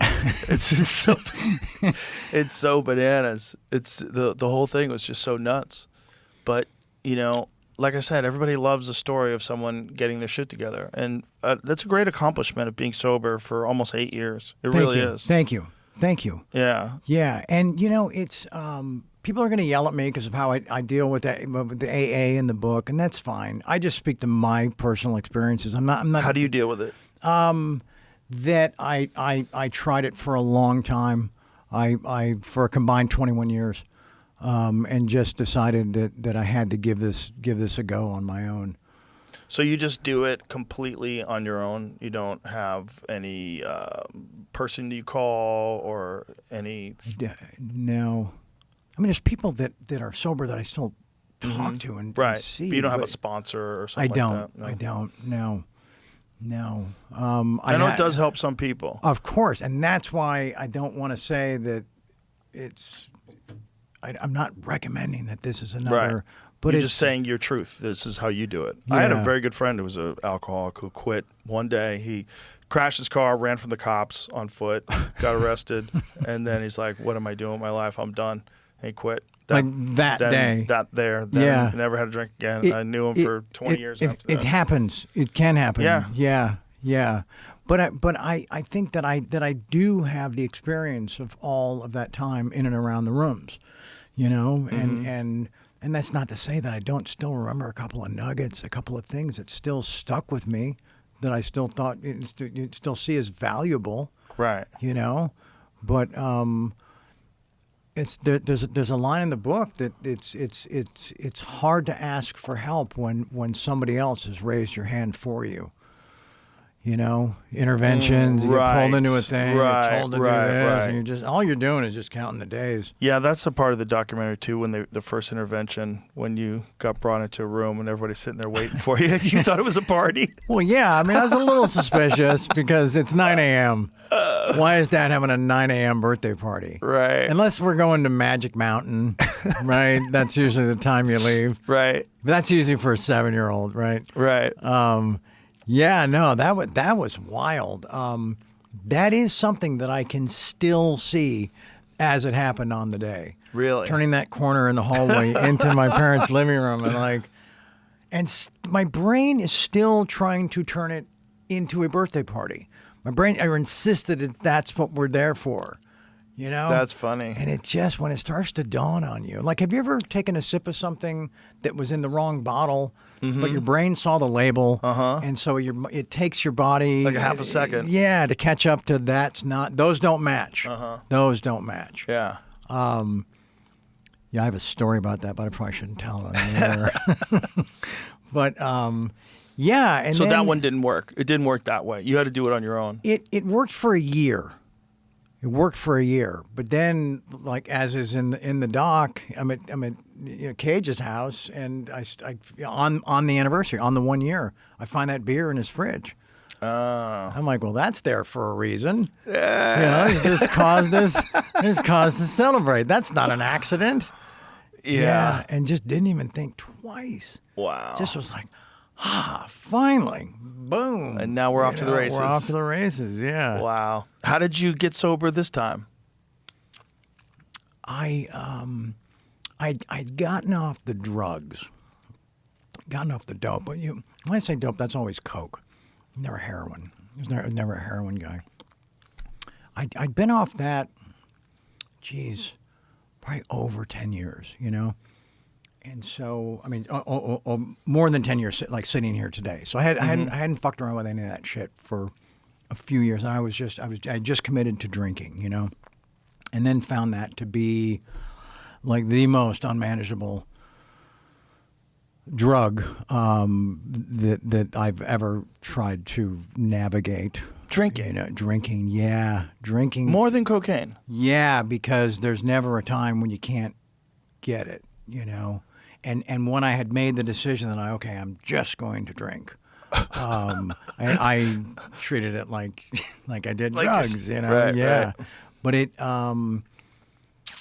it's really kind of it's very accepted, and it's very socially ingrained. You know, it's like it's normal. It's always Miller time. Yeah, know? you want to smoke a joint in front of someone, they might be like, "Hey, what's going on here?" Yeah. You want to have a drink in front of someone, completely normal. Sure, Everyone does it. Sure. Yeah. But so I knew the way my body was starting to react and the way I was starting to feel and just I couldn't feel it how I used to, even at like really like powerful doses, you know. I just couldn't, and that got depressing. That wasn't like I'll just drink twice as much now. That was like, damn, the thing I relied on is now just like told me, Yeah. it's no. You have too much of a tolerance now. Our relationship is now different, you know. Yeah, and so there was a day, and it's in the book, and I was a morning drinker. I loved spiking my coffee. That's like, for me, it was like the best time to drink. I mean, you're not going to get shit done the rest of the day, but that's when I felt it. That's when I could still feel it was in the morning, you know? So I'm on like my third Macallan coffee or whatever, and my daughter Sam like calls she's at the house and calls and says, "Hey, what time are we leaving?" Like, to go where? She had a hair appointment, and it was a Sunday, I think, or a Saturday. And I've never, ever mixed the cups and the wheel. Ever. I've never had a DUI. How about that? That's awesome. That's pretty good, right? That's yeah, very good. I just decided like a long time ago, like when I was like 17, that Very was smart. never going to happen. Good for you. And I was living in a limo back then. There was, the occasional cab, But these days to get busted for drinking and driving with the available transportation Right. that is literally 15 choices in your hand, Right. There's no excuse. Right. And so I called Tony. I said, Tony, well, I can't drive. You got to help me get Sam to this thing. And so he was like, I'll be right. He was there in 20 minutes. We got her to the appointment. It went great. And there was a moment in the car driving back, and I describe it in the book, and I could see her in two mirrors, the visor and the side view, and she was just kind of sitting back there. And I'm not saying that I know exactly what she was thinking, but I could feel what I'm pretty sure she was, and it was just this thing about why it's cool that Dad did this, but why isn't Dad driving again? Right. Why is there always disappointment? Yeah, and it's nothing with Tony. Right. He's been around forever, and it was, so we got back from that, and it was, there was something that I couldn't shake. It was something that stayed with me. Just the images of her, this little 13-year-old kid in the back seat, and her dad can't even take her to just a basic, just like up the highway to a hair appointment. That was complicated, Yeah. And I was like, what am I doing?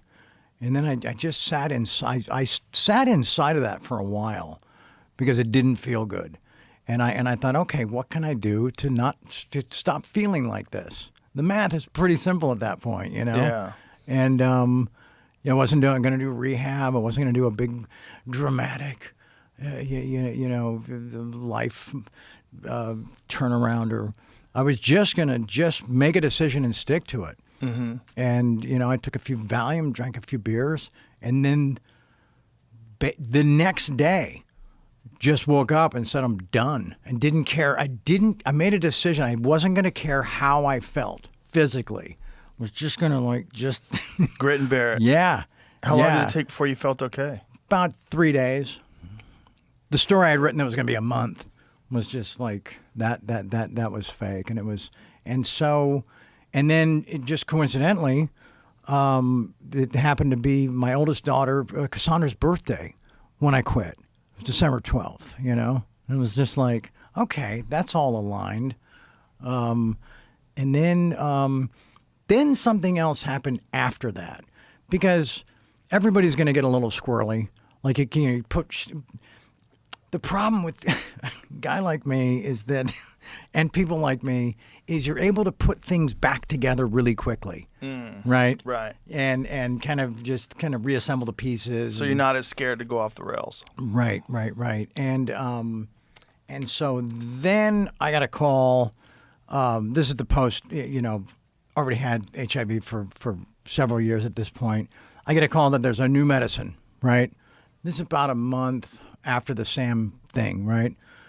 And they're like, look, we want you to try this thing because it's a much smaller cocktail. It's much less toxicity and very few side effects. We think you're going to do great on it, right? They said, but you can't drink on it. The other one, you could drink your fucking face off. You could drink like a pirate on the other one, which they shouldn't have told me that you can, And so I said, okay, great. So I tried that one, and it was working great. But they said, okay, if you can just stay off the booze, it's going to keep working like it is, So this other thing showed up in addition to that, just in concert with it. So now I had a couple things going on. Let's keep this thing, this evil stowaway is what I like to call it. Let's keep that thing in the, at bay. Uh-huh. And let's rebuild every relationship that matters in your life, while you're still here. Did you have a revelation after you were sober for a while, where you stop and think, like, why was I getting so fucked up? Like, what was I trying to avoid, or what was I trying to enhance, or what was the purpose? Like, what bothered me so much that I couldn't be sober? Interesting. Yeah. I think, I think it was more avoid earlier, or earlier in life, like avoid the pressures of fame, avoid the fears of commitment or relationship, or being exposed as a fucking fraud at some point. I think that was earlier, and I think enhance came later. That trying to just make situations just feel more exciting or cooler or more, sexier, or, you know what I'm saying? Yeah. But it's interesting that you presented both sides of that, avoid, enhance. Yeah. Yeah. I relate to both, Yeah, I think that's a good thing to tell people too, because everybody wants to hear the drugs. Like Bill Hicks had a great joke about nobody ever hears great drug stories. Right. You only hear the bad ones, and it is true. But the reason why people do it is because it's fun. Like, it can ruin your life, but it's also really fun. That's why people do it. Sure. It's important for people to know, because you don't want them to think you're lying to them, and for them to hear you sober and happy and go, okay, that's possible. You can get there because this guy's admitting what getting high was. Like there's a scene in the documentary where you're talking about the first time you smoked crack, where this girl's giving you a blowjob while you're smoking crack, and it was like the greatest feeling of all time. Yeah. Like, I think that's important to say. That hasn't been topped. I probably shouldn't say that. I don't care. Yeah. That hasn't been topped. Have you ever heard Hunter Biden talk about crack? I haven't. No. He was on that Channel 5 show, and he gives this ode to crack that made me want to immediately go smoke crack. Seriously? Yeah, because Hunter Biden's a very smart guy. I don't think people think of him that way because of the laptop thing, but he's very intelligent. Right. And very articulate. So when he's explaining like the effects of crack and how different it is and how incredible it is and the euphoria of it, and it's like he was literally saying that he's like getting the itch while he's sitting there sober, describing, working on his sobriety, trying to keep it together after all publicly shamed for being out of control, and talking about crack like a lover that you lost in a drowning accident. Wow. it's crazy. Yeah, I get that. I get that. Yeah. That makes sense. I bet you do. There's a moment in the doc Yeah. where I tell the Sandy story. Yeah. And I say, wow, that one actually got me kind of, I could feel that. Yeah. That's the problem. The problem is it's That's great. the problem. Yeah. Yeah, the problem is... Did you, no, you don't have to, did you ever try it or no? No, I never even did coke. Oh, you never, Nope. Okay. No, when I was in high school, I have a good buddy of mine, and his cousin was selling coke. Okay. And his cousin, who was super normal, I knew him forever, great guy, super cool guy. All of a sudden, he became weird and pale and lost all this weight, and it was like he got bit by a vampire. And him and his girlfriend were selling coke, and they would just watch TV and do coke. Wow. And they had like this attic apartment, and it was like he had gotten bit by a vampire. That's how it felt like to me. I was like, he just lost his whole life to coke. Wow. And then I saw some other kids that had coke problems around me where they were just dying to get coke. And I was like, this is a bad drug. And back then, I think it was actually coke. I don't even know. Yeah, if at least they were, like 80% of it. Yeah. In the 1980s, I don't know if they were cutting it with anything. But I made a decision at one point in time in my life, no, I don't want to have nothing to do with that one. That one seems to rob people's lives. Wow, you just stuck to that. Yeah, it just seemed to me like that one can make you a loser. And then did you roll in circles over the years where it was prevalent? Yeah, I knew some people that did coke, and it never worked out well. I didn't know anybody who did coke who like kept their life together. Everybody who did coke was like barely together, barely hanging on, always off the rails. I think there's like one guy. One guy out there, some superhero, he keeps it together. That maintained it all those years was Jack Nicholson. Oh yeah, I think he's like the only guy. Right. I mean, do we know of anybody else? Well, they might not be public about it. Right. But what about the rumors that Jack always traveled with like a doctor? Have you ever heard this shit? You heard these stories? No. No? No. Oh, yeah, that he had a doctor that carried his coke or distributed That's amazing. and only gave him just what he needed. Oh. Yeah, no, I don't know. I mean, That's some these movie these star shit right there. Exactly. You get a doctor with a fucking leather satchel Yeah. to carry your coke around. Yeah, and he's just close. I'd make him wear a stethoscope everywhere you go, bro. Has to. You need to have a Has stethoscope to. on. Everybody's But, got to know you're legit. Yeah, but that's one of the great 80s rumors about That's Jack. funny. was I never heard that there rumor. was some guy. That makes sense. But then you'd be around Jack. I was only around him a few times, but then he was cool as hell. And you're always kind of looking like, all right, who's the bag man? Who's his guy? Right. Where is he? Or who's the bag man for that night? Yeah. Like, was it a team of doctors that rotated? Dangerfield partied till the end. He did. He kept that trader rolling. Yeah, he did. Down. Yeah. We lived in the same building for a while. You in Dangerfield? Yeah, we no lived in way. it's that building in the book called the Wilshire on Wilshire. Oh And wow. I maybe saw him twice. I got in the elevator with him one time, and we'd seen each other out, but never really had an elevator moment, know.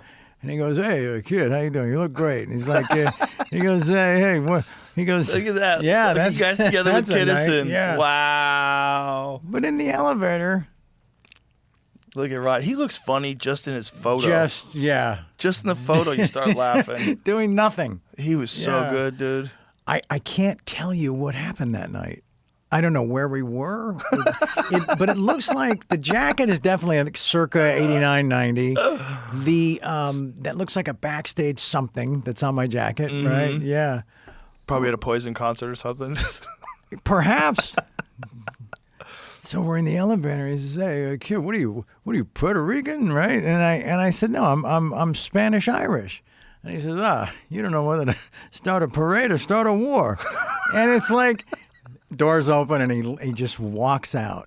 He just had that on standby or built it in the moment. He probably built it in the moment. Yeah. Yeah. And I was just like, so I can't really ever describe my heritage without hearing his voice, Start a parade or start a war. That's And funny. I'm just like, wow. Just left me with that gold, We have his handwritten notes at our comedy club in the Oh, green you do? room. Oh, yeah, wow. for one of his Tonight Show appearances. So we have his handwritten notes framed, all the stuff he's going to talk about. Okay. It's pretty cool. Wow.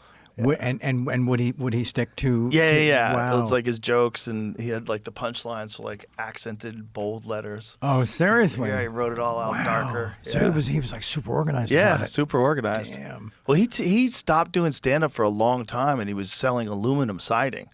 And then he made it again when he was much older in life. He came back, and Wow. the thing that happened was from the time he stopped doing stand up to when he went back to having a regular job, he never stopped writing jokes. His brain just worked that way. So he was just always writing jokes. So when he he was came sitting back, on a treasure trove. yeah. Wow. Yes, and he just fucking stormed the gates. When he came back, everybody's Wow. like, "Where's this guy been?" That's amazing. Yeah. Wow. And then he became huge. Back to School and the Rodney Dangerfield HBO comedy specials, and It's yeah, epic. Yeah. Oh, he's one of the all-time. So he greats. came back as, doing stand up. I think he was in his 40s.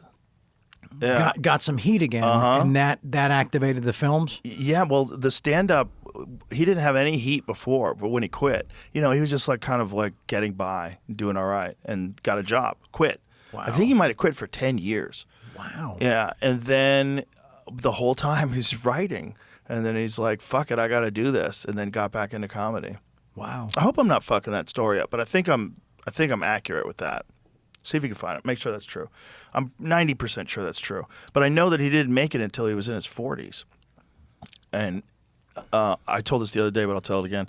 I used to work at Great Woods Center for the Performing Arts in Mansfield, Massachusetts. I was a security guy there. Okay. And I was backstage, or by the outside of the backstage, and Rodney Dangerfield would go on stage completely naked with a bathrobe on.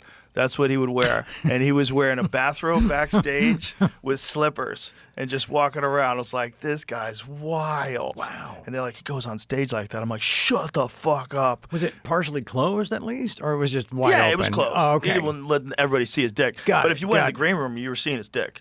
He 'Cause was he's sitting there. down. He would just sit there. His dick Wow. would be hanging out. Okay. He didn't care. He struggled financially for 9 years, one point performing as a singing waiter until he was fired before taking a job selling aluminum siding in the mid-50s to support his wife and family. He later quipped, so in the 1960s, he started reviving his career. Oh, damn. Yeah. So somewhere close to 10 years. Still working as a salesman by day. He returned to the stage, performing at hotels in the Catskills Mountains, but still finding minimal success. He fell into debt, about $20,000 by his own estimate, could get booked. Dangerfield came to realize what he lacked was an image, a well-defined on-stage persona that the audience could relate to, one that would distinguish him from other comics. After being shunned by some premier comedy venues, he returned home where he began developing a character for whom nothing goes right. Isn't that crazy? Wow. Wow. Damn. Oh, look at this. During Roy's comeback bid, who's Roy? When he was 19, he was Jack Roy. Oh. So he had to change his shit. name. He had to become Wow. Rodney Dangerfield. Oh. People recognize him. wow. I'm going to use that checking in at hotels from now on. Wanting to distinguish himself from longtime patrons who might have remembered him from the 1940s, Roy asked club owner George McFadden to change his name. He came up with Rodney Dangerfield. Wow, he didn't want people to remember him as Jack Roy from back in the day. He didn't like Wow. his old act. Wow. Wow. He said, I don't know where it came from. McFadden may have taken it from the Jack Benny program on NBC Radio, which first used Rodney Dangerfield as a character's name in 1941.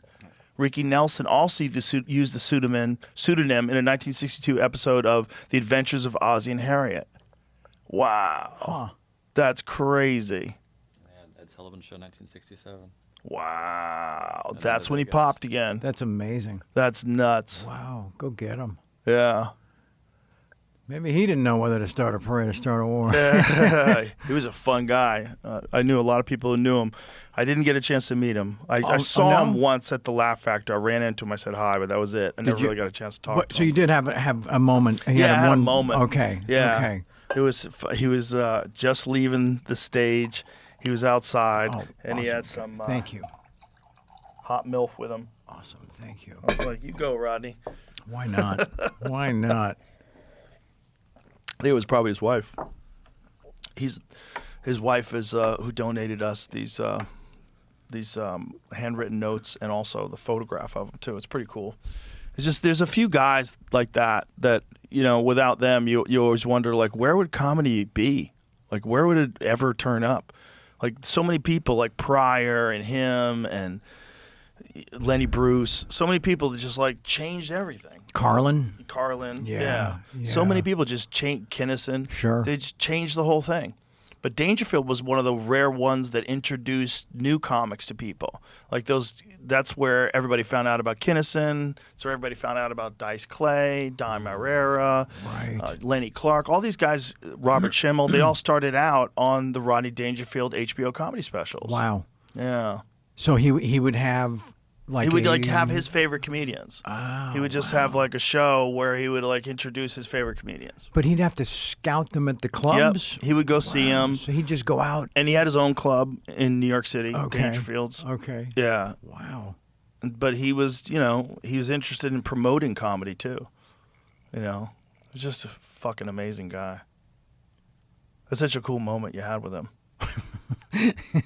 I can see it. I mean, it's like there's nothing tricky about that memory, What was it like being with your dad while he was filming Apocalypse Now? It was a lot of that in the book. How old were And you? I went there as a 10-year-old. Whoa. Yeah, I had my 11th birthday there. Spent a combined total of 8 or 9 months there, and that was going back and forth. It wasn't just another country; it was another planet. We'd seen different parts of the world traveling with him. Mexico, Italy, Switzerland, Germany, places like that. But then you get to the Philippines, and it was just you just got a sense that. Wow, this is all going on at the same time that we've been in Malibu, like Right. kind of, Yeah. having fun and just doing cool shit, and so you visit a place like that and get in the middle of it and engage in this entirely just a new, such a surreal reality.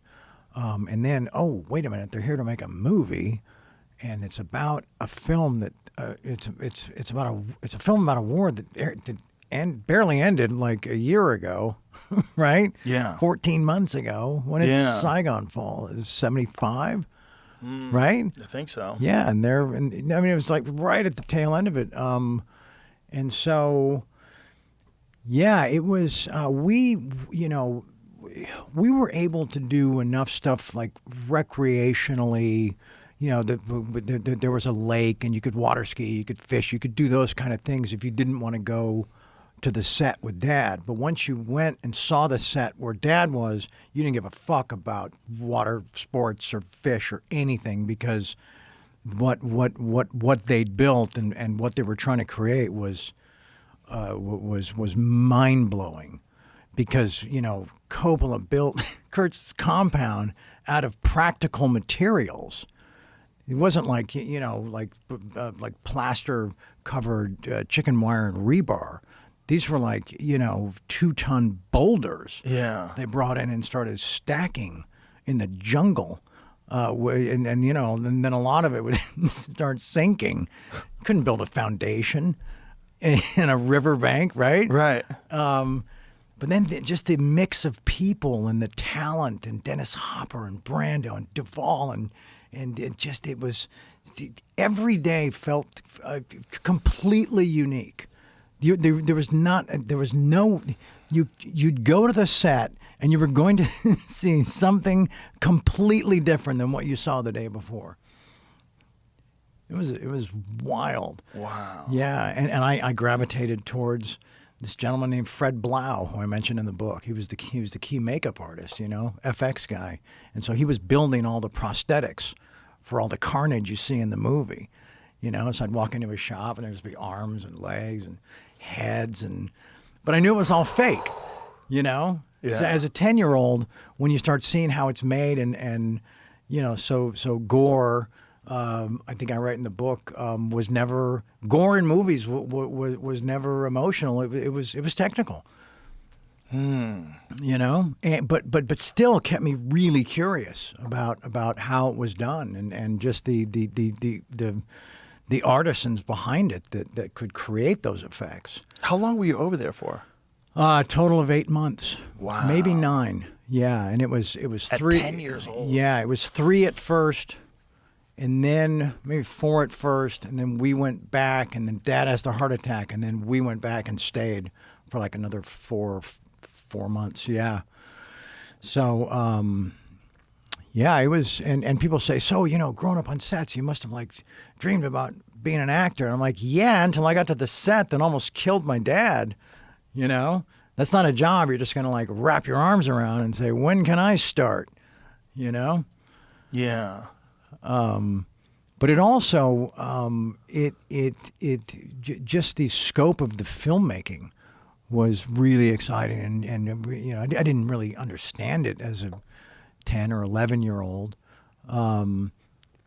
but I knew there was something about it that required a much closer look, and I had a very keen interest in just what would it take to like build this this reality, this fake reality. Oh, but wait, the subject is based in reality, but everything else around it is fake. So that's a very strange experience for a 10-year-old. It is, yeah. On such a grand scale. Exactly. When it becomes what Apocalypse Now became. Right. Because it was like a culturally defining moment. Yeah. I mean, it's a movie that it kind of eclipses all other war movies. It does. It really does. It does. Yeah. I don't think there's been a film like it before or since. I think no, it's a true masterpiece. It really is. Yeah. And there's no computers. There's nothing generated. It's all had to be there on the day. And when you watch that, when Kilgore takes the beachhead, that chopper assault. I mean, when you look at what they committed to bring that to the screen, it's impossible. And then you see some of the documentary stuff about he was like, those were on loan from the Philippine Army, and then like midday they had to go fight the rebels somewhere else, and they told Francis, we got to leave now with the choppers, and he's like, I have 18 cameras set up. The river is filled with bombs. Where are you going? We'll see you tomorrow. Wow. Stuff like that. Yeah. Wow. Pretty wild. Yeah, but that must have like, for you, like to eventually become an actor in Platoon, that had to be kind of surreal. How does that happen? Right. How does that happen? How does that happen 11 years later? Yeah.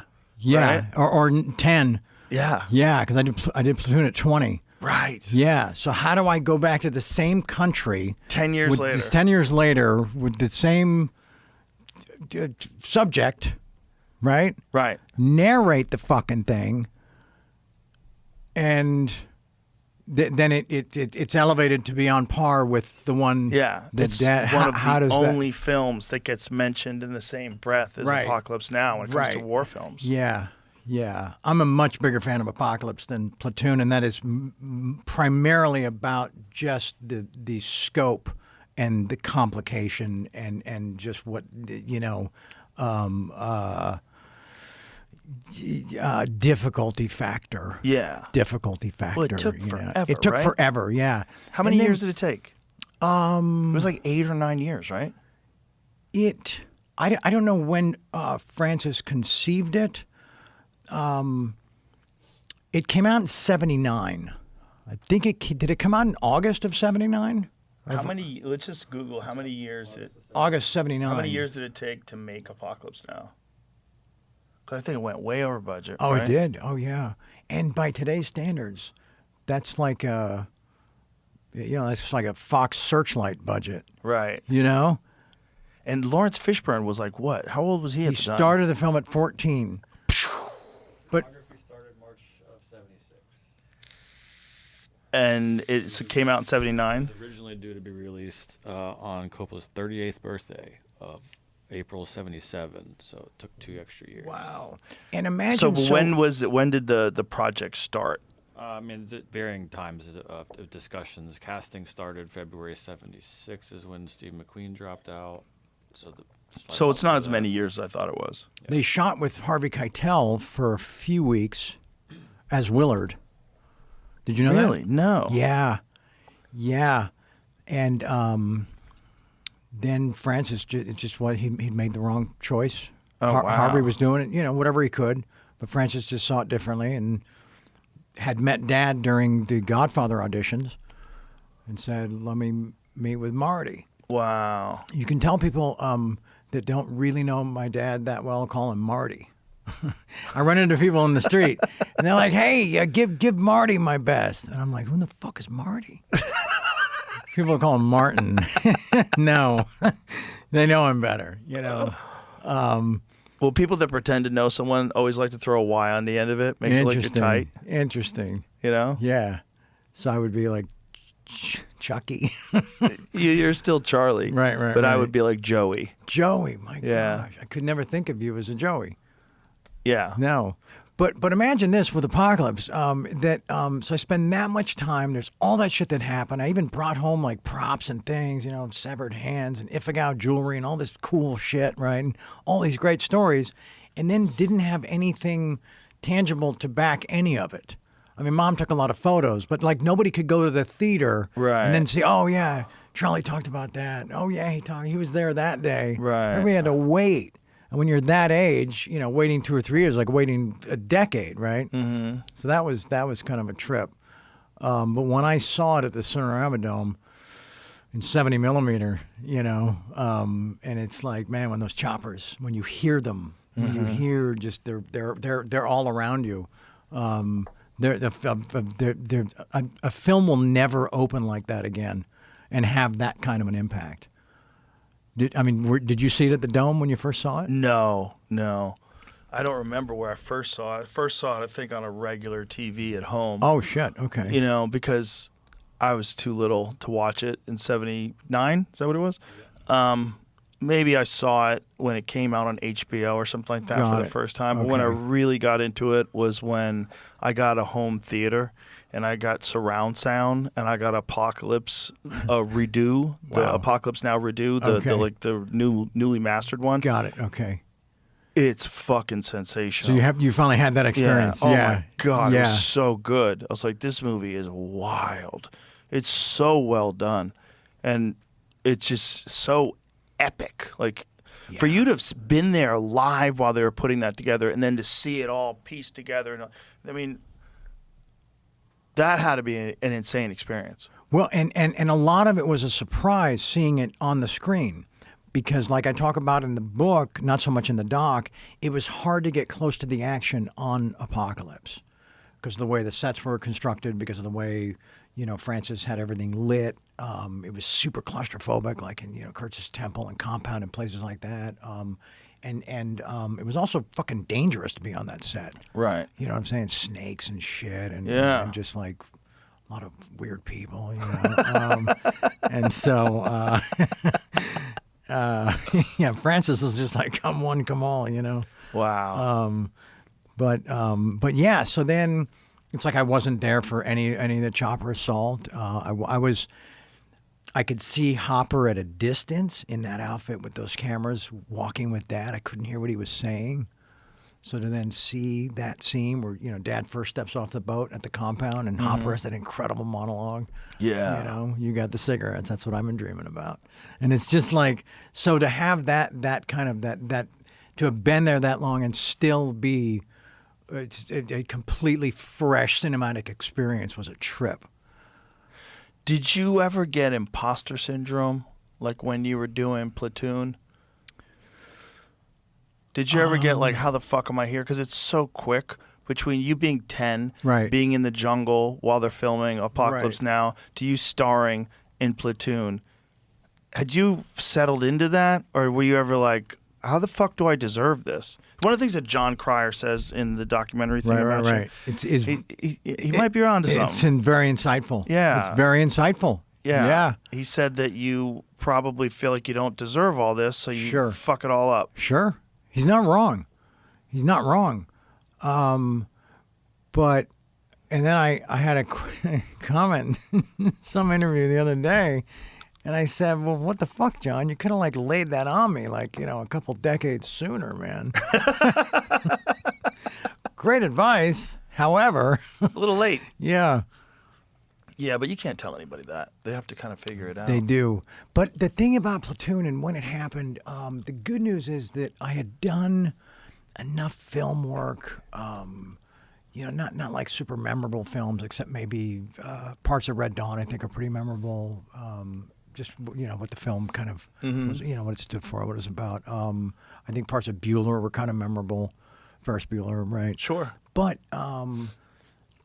yeah, so it was just sort of getting more comfortable in front of a camera, more comfortable sort of being able to think on film, and actually breathe on film.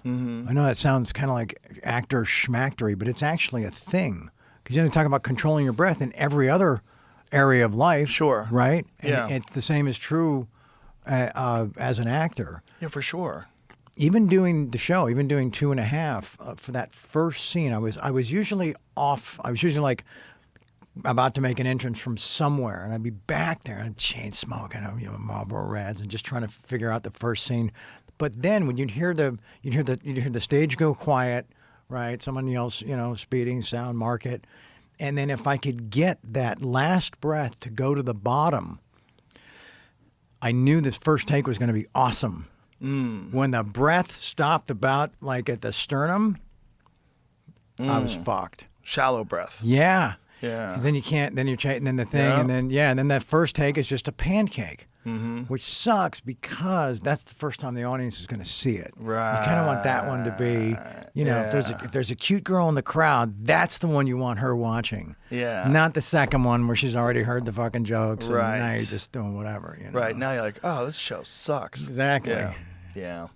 The live performance thing is weird because they don't really do it anymore.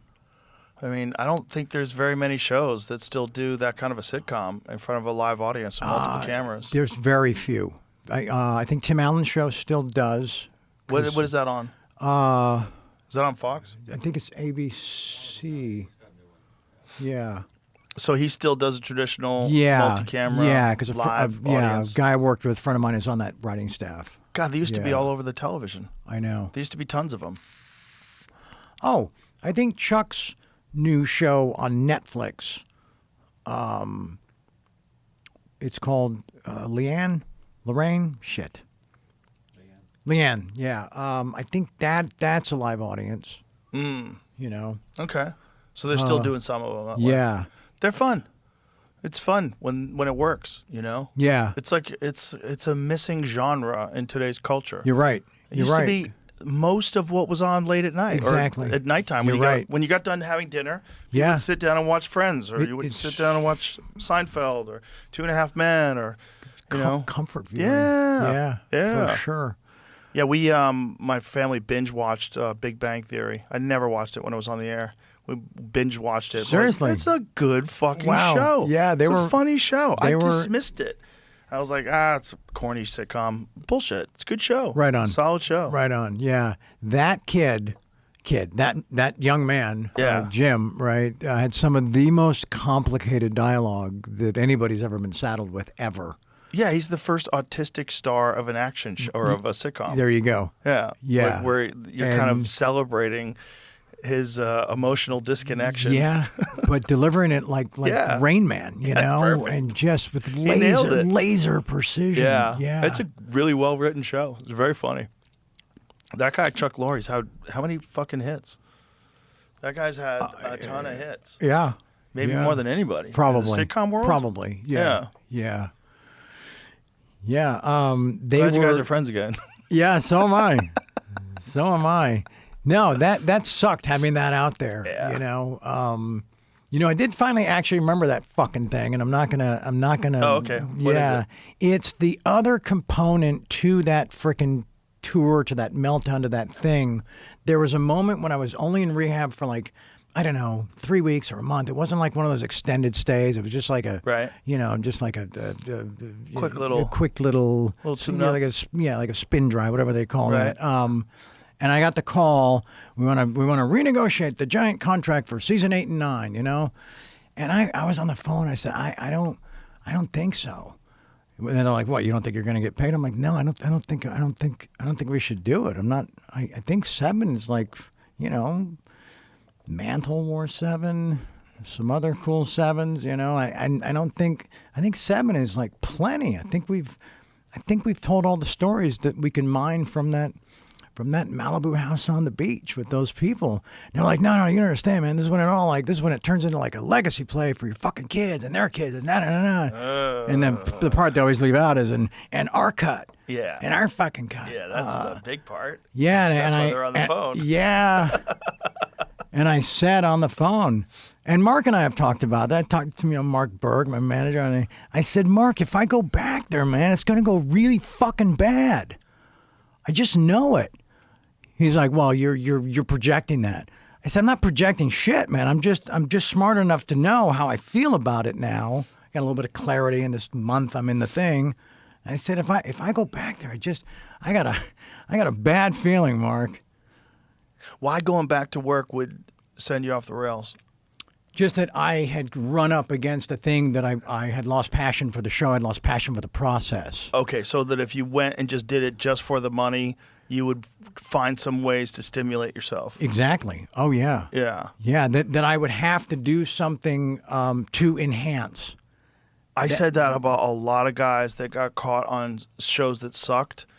I knew a lot of guys who got caught on shows where they were getting paid, but they did not like the show, and it was like a bad sitcom. Right. And those guys all went crazy. Those guys all started doing a lot of drugs, or they started spending too much money, or something. They did something to distract themselves, Right. because they did not like what they were doing, and they didn't feel satisfied. Right. Yeah, but they were getting so much money. Right. That they're like, what am I going to do? I'm getting $100,000 a week. I'm like, Right. oh, God. Yeah. What you do? You can't quit. I was making $54,000 an hour. That's pre-taxes. So was I? And I you was only- said no to season 8 and 9. I'd be like, do I No, have I'm to wear a saying- dress? right? Well, I'll wear. Like, what do I have to do? Let's I'll wear go. Dangerfield's robe at that Yeah, I'd point. be like, let's go. No, but no, that was after I got kind of crowbarred into it, you know. Right. Well, not crowbarred. I'd ultimately say yes. I got to own that, you know. Yeah. But it was just I was just the wrong guy in that moment, in that pocket of time to like give that much fucking money to, man. Right. You know? Right. And like I'd buy a bunch of cars and then invite a bunch of girls over and then just say pick one. And then you did that other thing where you had that other show after that you got paid like a ton of money in advance for, right? You talking about anger management? Yes. No, it's supposed to get it was called a 1090. Yeah, it was a crazy scenario. How they suck you into that is they say, look, you're not going to get a ton on the front side, but you're going to be, you're going to own a third of the show. You're like 40, 37, 38% of the show in perpetuity.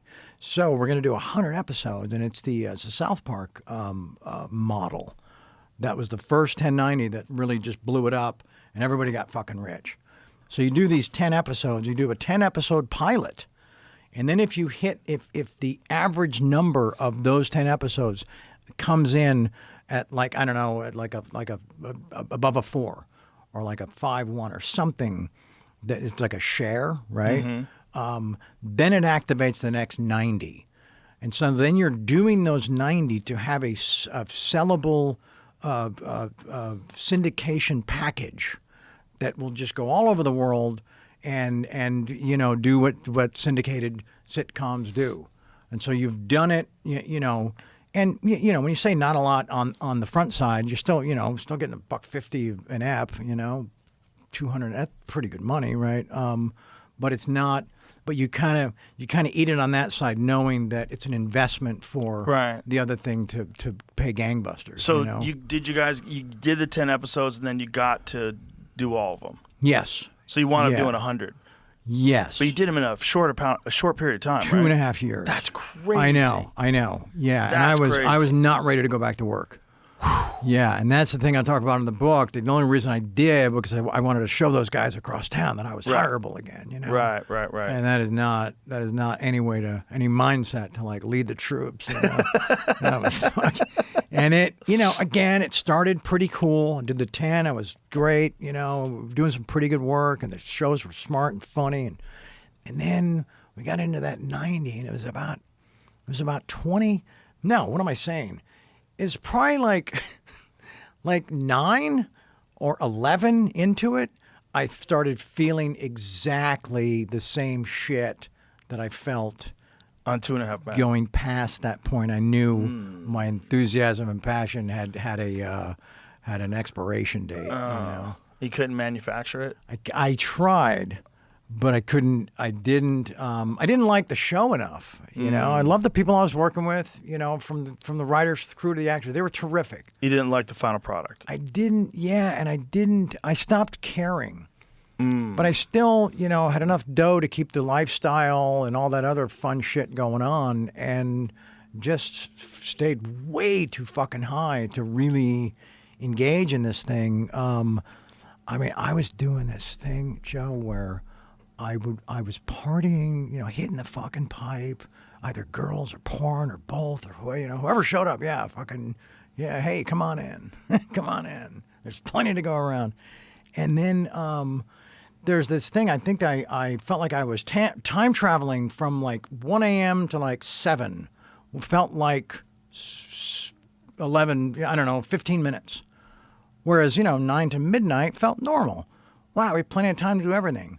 And then, like, the hours I really needed to, like, settle in and enjoy, those just vanished. And then you're back to work. No, I got someone banging on my fucking door. Dude, you're late. What the fuck? And I'm still fucking sideways. Wow. So I'd pop a couple of shots or, like, half a Xanax or something. And I said, I just need... And I would literally do this thing. It was a 15-minute, 20-minute nap where I would just hit the pillow. I'd try to meditate with a body just vibrating from crack all night. Trying to meditate? Wow. At that point, I'm trying to fucking time travel. I'm trying to levitate, right?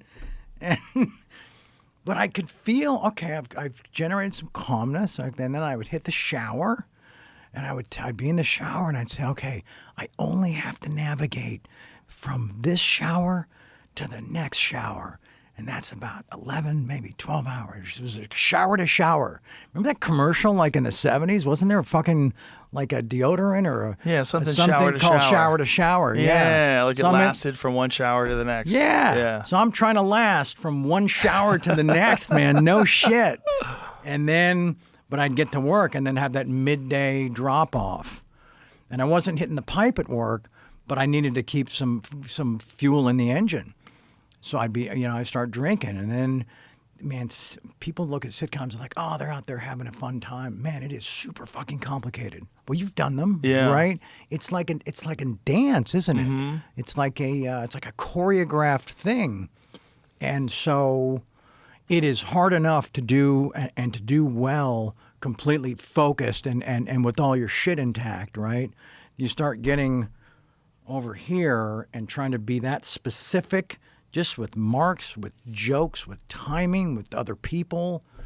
And then a lot of my energy is going to trying to disguise like the condition I'm really in, and trying to make excuses. Right. Oh, I had a med mix-up today. Med mix-up? I'm on 2 pills. They're the same fucking thing at the same time every day. There's no med mix-up, Right. It's like, what are we doing? And so... yeah, and then that turns into that thing where then they start getting behind, and I would just be like, I'll just sorry for the overtime, I'll just pay for it. And, they should have not taken the money. They should have said, we're shutting down, you need to fucking go get well or go get just a little better than what you're showing up as. And so that show kind of never really had a chance to be anything special, because I didn't really care about it. And the thing that sucks about that, looking back, it's like, think about all the energy and the hard work that all those other people put into it and committed to it because I said yes.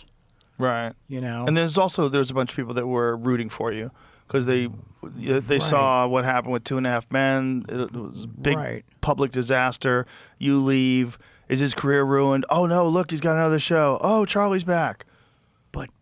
Did anybody even say, okay, so hold on, what did he do between that after that last swan dive into the volcano that we all watched, and then he's on another show. Like, what did he do between then and there? The narrative on you as an outsider, was that you were one of the rare guys who could party like that but still pull it off and have a career. Right.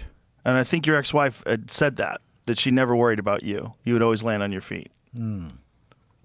Because you were very talented. And you were also very loved. Thank you. Thank you. Which is one of the reasons why people embraced you when you were talking about how much crack you were doing. When you were saying all that, they weren't mad at you. They're like, he's fucking partying. It was a very odd time where so many people who don't admit that they party, because of their job or because of whatever. Right. They try to keep it hot, hidden under wraps. Right. And you were doing a live interview with this lady, and you're talking to her about smoking rocks, and she was flabbergasted, like you could tell. Yeah. She did not expect that kind of candor. Right. With discussion of illicit drugs. Right. It was just like nobody ever done that before. Well, she asked. Right, but nobody ever embraced it. The way you did it, right? Everybody else is like, well, it's a terrible time in my life. I got so low I was doing crack cocaine. Right. It comes from a place of shame. Yeah. And you didn't have any shame. I didn't. No. Because I'd watched something like a couple days before I sat down with Andrea Canning, and it was this old interview with Charlie Gibson on some special they did for ABC, right? I don't even think, it wasn't a GMA piece. It was like a more in-depth, one of those exposés they do, and it was me coming out of rehab. And I remember watching myself and just being I was like, that guy's a fucking sissy, man. That guy's a fucking pussy. What's wrong with him? Look at him, all that shame, all that embarrassment. Like, no. We're not doing that anymore. So that got locked in. Oh, yeah, because I remember how I remember how I felt watching me doing it their way. Yeah. And I was like, no. And then I got the brain full of fucking nuclear crazy cream that I'm a fucking, just covering myself in. And yeah, that's what 2K is. That's like the donuts, right? Right. And yeah, man. And you know where the material came from, right? Those slogans and all that stuff? No. Was Brian Wilson. From the Beach Boys? No, the Brian Wilson pitcher for the Giants. The guy they called the Beard. Oh. Yeah. I was on the phone with him like a couple days before that, because Tony Todd and I were watching baseball highlights. And I was like, wow, this guy's a fucking trip. Tony, get him on the phone, right? And the next day I'm on the phone with him. I think he was just trying to give me a pep talk. He was like, hey man, just know that guys like us, we're not like everybody else. We're different, man. We got tiger blood running through our veins. We got fucking Adonis DNA. We got, we don't know how to lose, man, because we're always fucking winning, right? So I hear all this, and he's probably thinking, cool, man, I just kind of inspired him, maybe just to get to the next moment, Yeah. That stuff went in there, man, and it stayed on a fucking loop. And I sat down, and the interview doesn't start like that, which is a trip. I'm trying to keep it together. I'm trying to give her the stuff she needs to, like, maybe, I don't even know, what was the thrust of that story? Being fired or some shit? I don't remember. So, but there's a moment that's not on film. And Andrea can't deny this. She makes a crack about these two girlfriends that I'm living with, right? And expects me to just let it just brush it off and then answer her next question. And I said, hold on a second. I said, that was really rude. She's like, which part? I'm like, well, how you just address them. You owe them an apology. And she was like, okay. I'm paraphrasing some of this, right? But this is the tone of it. And so how did she address them? I felt like they were dismissed as just like porn chicks, because one was a porn chick, the other was not. She's called named Natty, so she kind of got rolled into that, Right? Unfairly, and so then they, Andrea's like, oh my God, okay, I'm sorry, I didn't mean anything by that, but I'm over here, with the thing, and I'm not letting it go. I asked her to apologize. We should have been past it. Now I'm stewing. Right? Yeah. And so you're ramped up now. Yeah. Yeah. And that's when it turned into. And then I start hearing Brian's stuff, and I'm like, I don't know, man. I have fucking tiger blood, and then it all just, and then it got away from me, and I couldn't pull it back. I couldn't pull it back, and then everybody's like, okay, well, that was different. I mean, it's kind of fucking interesting and unique and whatever, man. Well, let's just have a quiet night and we'll see how that plays out, And I wake up into a world of not the world I said goodnight to 6 hours earlier, and my friends are banging on the door. People are, sending me, videos and stuff, and he's like, dude. The world's on fire with your shit, man. I'm like, all right, what does that mean? And there's folk songs and rap songs, and people like marching in the streets, and there's already T-shirts, and it has just gone, it exploded. Yeah. And so it's not like I could jump on my roof with a bullhorn and say, all right, everybody, okay, let's just, UFC fighters were saying they had tiger blood. They were joking around about it. See? Yeah, I mean... It got away from you. It penetrated, man. Yeah. Yeah, it achieved penetration. Well, no one had ever done an interview like that before. I wasn't thinking about that in the moment. I was just fucking pissed. And I wasn't going to be sissy Charles from the 90s, Right. It was like this whole convergence of all these elements and all these emotions and all these feelings, and also the resentment I had in myself, and just like, all right, I'm just gonna pick some targets, and would have been nice had it been sort of if I could have just sort of been herded just kind of, away from it, Have you ever thought of what your life would be like if you didn't do that interview? I've started to. No, I've started to try to walk into that village, right? Uh-huh. But as soon as I take a look around, none of it really makes sense because I can't really imagine it. What do you think it would? I mean, what would? It's hard to kind of even put those pieces together. I wonder if you would have gotten sober. Interesting.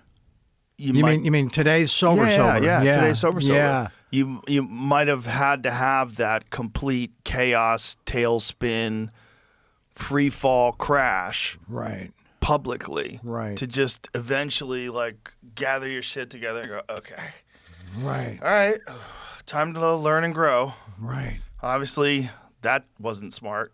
Let's do it differently. Right. Let's get it together and step by step, day by day, and look, here you are, almost 9 years later. Almost 8. Or 8 yeah, years yeah, later. yeah. That's yeah. You always wonder, maybe you have to have that was your rock bottom moment, and it was public, like the whole world got to see it. It's like a full cleanse. Yeah. Wow. Just a purging of all of it, and and still you have to battle with this reinforcement because now everybody is loving the fact that you're winning, and that you're talking about how much crack you smoke and how crazy it is, and you got all these hot girls, and everybody's like, he's winning, and so now there's no incentive at all to get healthy, Right. which is kind of nuts. And not only that, financially, it kind of helps you to be a little off the rails. It's like you're kind of known for that, and then you have this big tour, and everybody's coming out to see you, Right. Yeah. which was crazy for you to do. The first one where you did it without comedians was just bananas. Yeah. I went. It was a complete train wreck. Yeah. It was a disaster. But you guys pulled it together, and that was kind of the story of your career when things have fallen apart. People want you to pull it together. Right, So even right, though you right. had that disaster show and everybody knew it was a disaster in show, Detroit. people were still coming out to see the other ones. Right. Yeah. I had the option after the Detroit massacre of flying to Chicago or taking the bus, the tour bus, right? And I said, I need those 7 or 8 hours on the bus. And they're like, why? I said, because I'm going to rewrite the entire show. And I think Natty was on that trip. I think maybe Rick. I know Shady was on. Anyway, and I just there was a place, room in the back, and I just kind of barricaded myself with a pad of paper and a pen and just went to town and just sort of started trying to reshape it. And when I got to Chicago, they were expecting all the special effects we needed from that all that garbage. I said, we traveled with none of it. I said, here's the new show. They're like, you sure about this? I'm like, just trust me.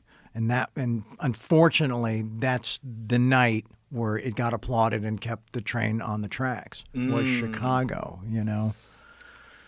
But isn't that weird? I had the wherewithal, in the middle of all that, and they still had enough of that thing to just, maybe that's just pride at that point. Certainly, right? it's also that's the impact of public humiliation. Thank you. Yeah. Enough. How about that? Time to get this How about that? Get this thing back on track. Yeah. And it was the curtain comes up and there's 2 chairs, and I have a moderator, and it's just a conversation. Imagine that. Yeah. Didn't reinvent anything. No. It was I wrote a letter is what it was. Dear Chicago. And it's like this whole thing, including them. So I kind of got them back on my side, and then we sat down. Yeah. Well, people realized also you were figuring this tour thing out on the fly. Yeah. Yeah. It was essentially, it was 21 cities in 24 days with no act. That's what it was, man. So I know you had Jeff Ross was on some Jeff of them, Ross, yeah. who's great at that. Yeah. The master at off the cuff. Wow, he showed up and really just Perfect guy for that. He put a shape on it. Yes. And then you had Russell on some of them too, right? Yes. Who's also a master at off the cuff. Yes, and Yeah. he was so relieved that the two chairs had shown up, because that's when he joined us in Canada. Yeah. No, he was terrific. Yeah, He was Russell's great. awesome. Yeah. You know, the first night sitting with him, some dude, like, what's like the Canadian version of like a quarter? What's their dollar? loonie. A loonie. Okay, Yeah. but that's a dollar. I think so. Okay, is that the heavy one? Yeah, someone threw it at him. No, at me. Oh. Like we're in the chair for maybe 5 minutes, and I get from the balcony. I get hit with one right here. Oh. And it was like getting punched by like someone with a skinny metal hand, you know, and I just had to kind of pause into that, and they got the guy thrown out, but I just thought, wow, I could have lost an eye. Yeah. Russell could have lost an eye, and it was just like, wow, all right, that's Also, pretty good shot. really good shot. Guy throws a loony from Yeah. the balcony and he hits it in the head. That's impressive. It is. Because that's not an aerodynamic thing. It's not. No, how are you throwing that? you have to kind of factor in. Yeah. Yeah. There's a lot of flipping in the air. Yeah. It's kind of like a boomerang or something. Yeah, it's you a know? frisbee. It's a A little frisbee. tiny yeah, frisbee. Yeah. So anyway, there were just moments like that I guess just little cosmic reminders that not everybody was on my side. Right. You Yeah. know? Yeah. Which is important too. Hey, can I hit the bathroom really Yeah, quickly? yeah. We can actually wrap it up. We're getting close. Okay. You want to wrap it up? Can we just touch on a couple things before we do? Absolutely. Is Let's that take cool? a leak and we'll come back. Okay, cool. Should we bring this up? I guess we have to. So this just happened. We just found out that Charlie Kirk got shot. It's fucking awful. And is he dead? No, I don't think so. That's what was just One of the guys out there just said it was spoken confirmed that he's dead. in the lobby was just I've been looking. I haven't seen anything that said confirmed. Whoa.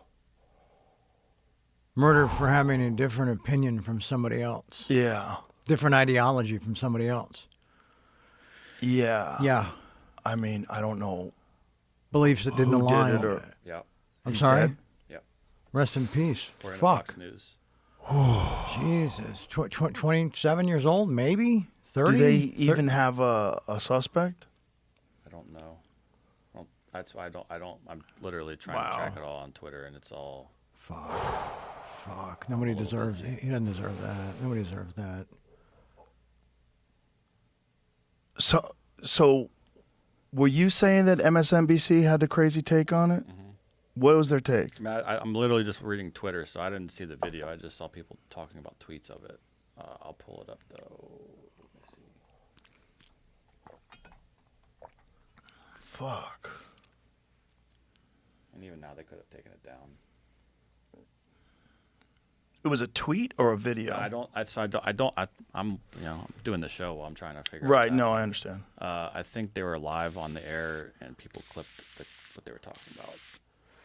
It's not a tweet. It's not on their Twitter account or anything. So it's someone's hot take. So, live in the moment. Yeah, that's a crazy take. Crazy take is that. What was the take that they deserved it? That's why I didn't want to pair. Right. Here you go. Dave Portnoy reposted this. You found it. All right, here. Put it. It's only 10 seconds. Which a shooting like this happens. You can put the headphones on. You can Yeah, hear and it. again, to emphasize what you just emphasized, we don't know any of the full details of this. That we don't know if this was a supporter shooting their gun off in celebration, or so we have no idea about. That's what the crazy thing was. Oh, that's it. Yeah, if it was a supporter shooting their gun off in celebration. What? Someone shot their gun off in celebration and killed him. You shoot celebration guns in the air. Oh, God. Just, What a crazy take. Like, it might not have been someone assassinating someone for the wrong opinion. huh. Fuck. Well, why does something like that have to be spun? Their ideology. No, I know, but I'm just saying it's like. I mean, they want to try to pin it on a Trump supporter with Of a course. crazy Trump supporter with a gun, Right, of going course. wacky. Of course. We don't know if it was a supporter shooting off a gun in celebration, because you know they do. Right, that. right. A lot yeah. of folks are just course, yeah. constantly out there shooting off guns at large course. gatherings in celebration. Yeah, 4th of July, you can't leave your house. You What know? the fuck? No, that is that's a wow. There's going to be a lot of people celebrating this. It's so scary. It's so dangerous too to celebrate or to in any way encourage this kind of behavior from human beings. He's not a violent guy who's talking to people on college campuses. Wasn't even particularly rude. Who's tried to be pretty reasonable with people. Everything I saw seemed reasonable. He's a very intelligent guy. Yeah. You know, whether you agree with him or don't. And there's a lot of stuff that I didn't agree with him on. That's Sure. fine. You're allowed to disagree with people without celebrating the fact they got shot. But you can't disrespect his passion. Yeah. Well, You know? what you're supposed to do with a guy like that, if you're opposing him, is debate him. Right. Have a conversation where your argument is more compelling than his. Sure. That's what people should be celebrating, discourse. You know, we used to do that. Do some homework and bring it to the table. Yeah. Yeah, it's know? horrible. It's horrible. This podcast has been a lot about violence, man.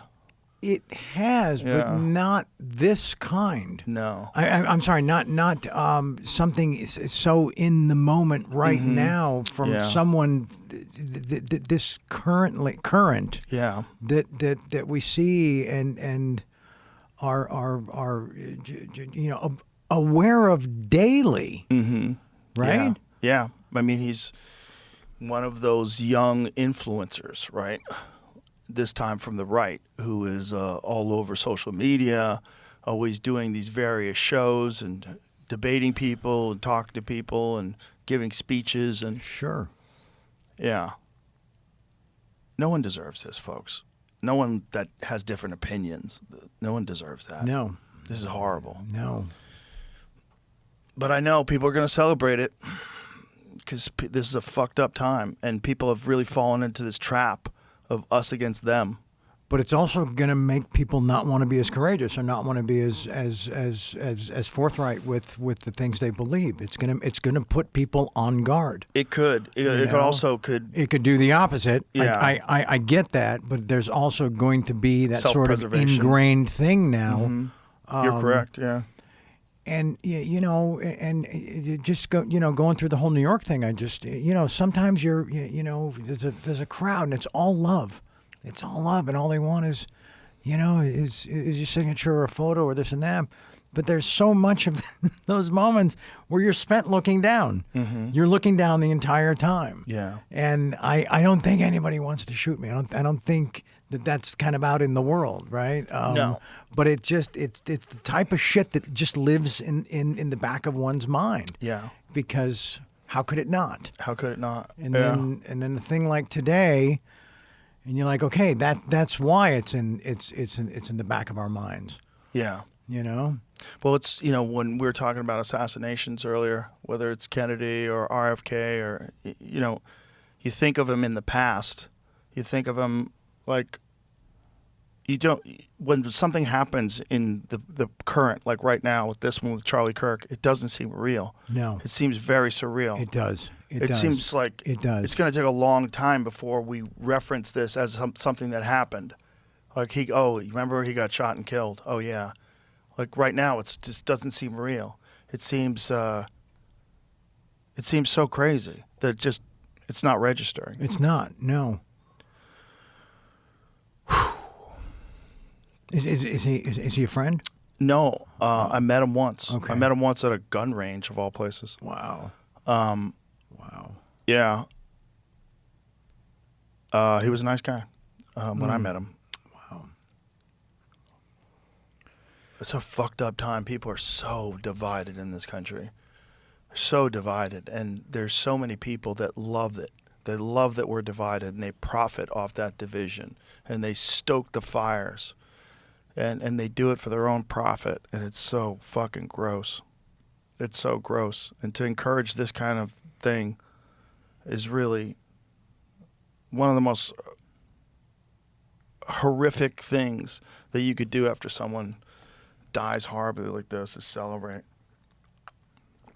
It's It should be a wake up call for everybody. Like, this is nuts. This is nuts. No, it's unforgivable that to spend things like that, and because the people they're never thinking about is that person's family. I think they just that's just like default with those. They gaslight you by default. Right. So immediately they try to find some reason why whatever the thing is that's in the news is someone else's fault. Right, of course. It's just all gaslighting. And that's what they're paid to do. They're paid propagandists masquerading as the news. So weird. Fuck. No, it's a dark day. Yeah. It is. Well, one of two things is going to happen. Either people are going to realize how fucking insane this is, and we have to have a conversation about being able to have conversations. Right. Or it's going to get a lot worse. That's what's scary.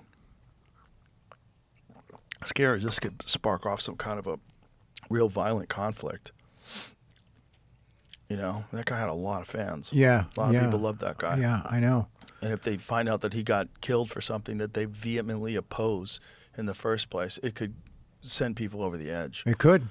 It could, yeah. There's always that flashpoint moment in any, you know, in previous times like this. Yep. You know? Yep. There's always that tipping point moment. Like the Rodney King film. Yep. Right? Something. Yep. Just like that's it. Yeah.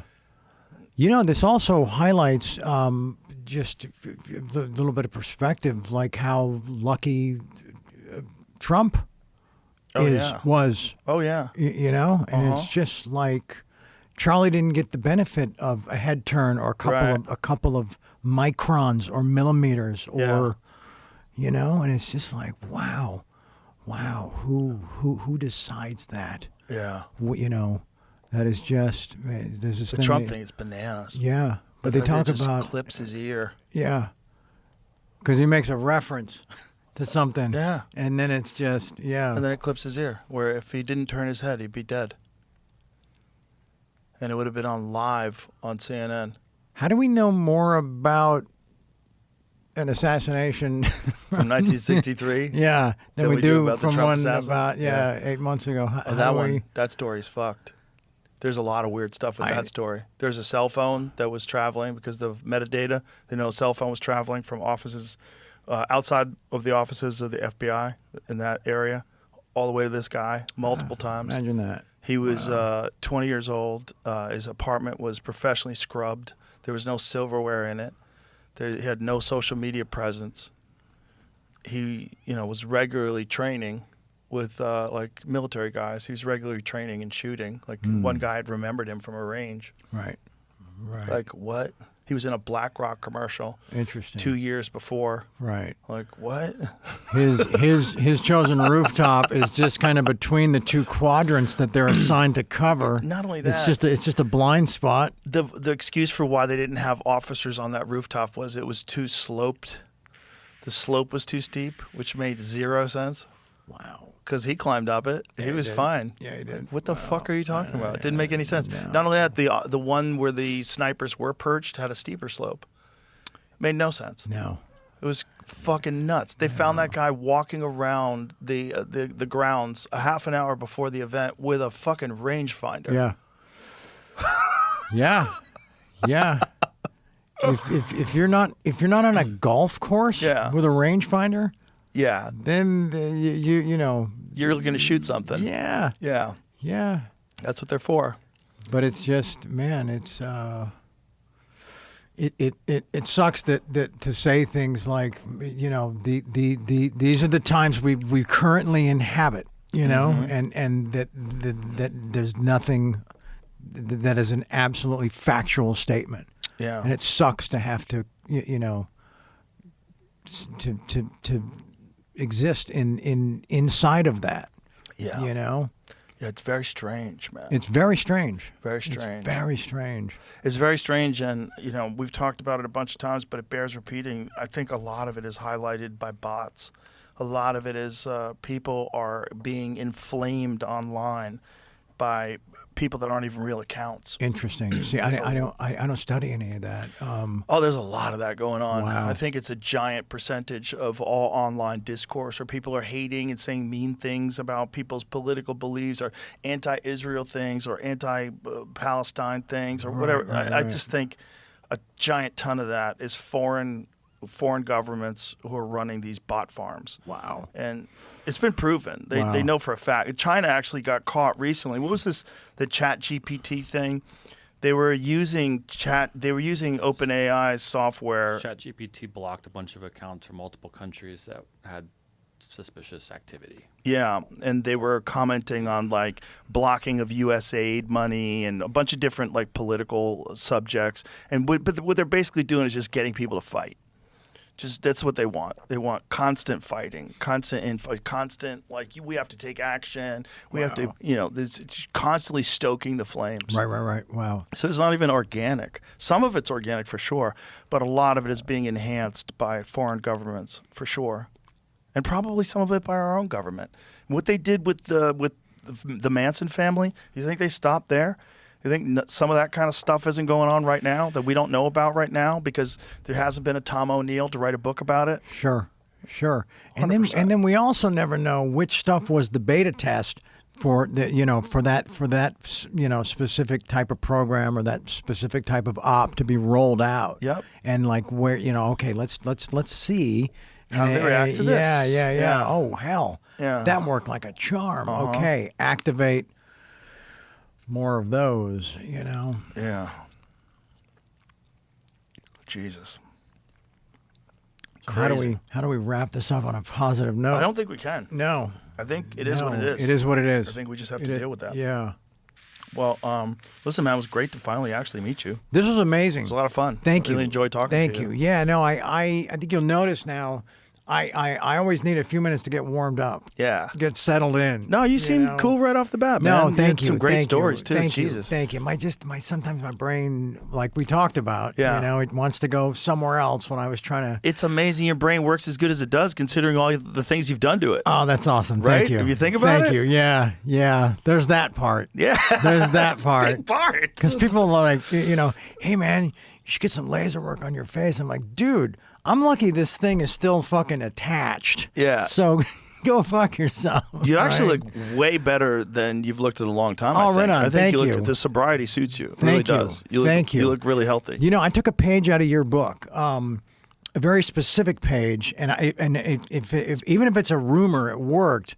I use a sauna blanket, right? This thing called Higher Dose, and I'm not sponsored by them. I just bought one and I fucking love it. I use it at home, and then I hear, "Hey man, fucking Joe travels with his," right? I have one of those sauna blankets. Yeah. But do you travel with it? I do if I know that there's not going to be a sauna. Okay. So I was a like, lot of times I'll just try to find a place that has a sauna. okay. Yeah. I was like, well, fuck it. If he's traveling with his, You I'm definitely like, can though. It's good. They're great. I'm going to travel with mine. Yeah. So I've had it on this trip. I've Nice. traveled with it. It's a pain in the ass. I'm lugging this rolling duffel and shit. Who cares? But so thank you. It's worth it though. Thank you for the idea. Yeah. Those are great because those sauna blankets are great because they're portable and you could always just get it in. But Right. I really genuinely prefer a real sauna if you have one because I Right. like to stretch out in the sauna. Sure. It's Sure. the best time ever to stretch. But as far as time Mm-hmm. with the portable blanket is like I tell people it's like a Bikram class without all the yelling and pain. Right? A little bit. Well, do you get Yeah. drenched in that thing? Oh, sure. Yeah, That's too. a lot of what Bikram is. Right, a lot of right, it is right. heat shock therapy. Right. It's also the yoga and the exercises, which are great, and Sure. also the fact that you're more pliable when you're really warm and heated up like Right, that, which really right. helps.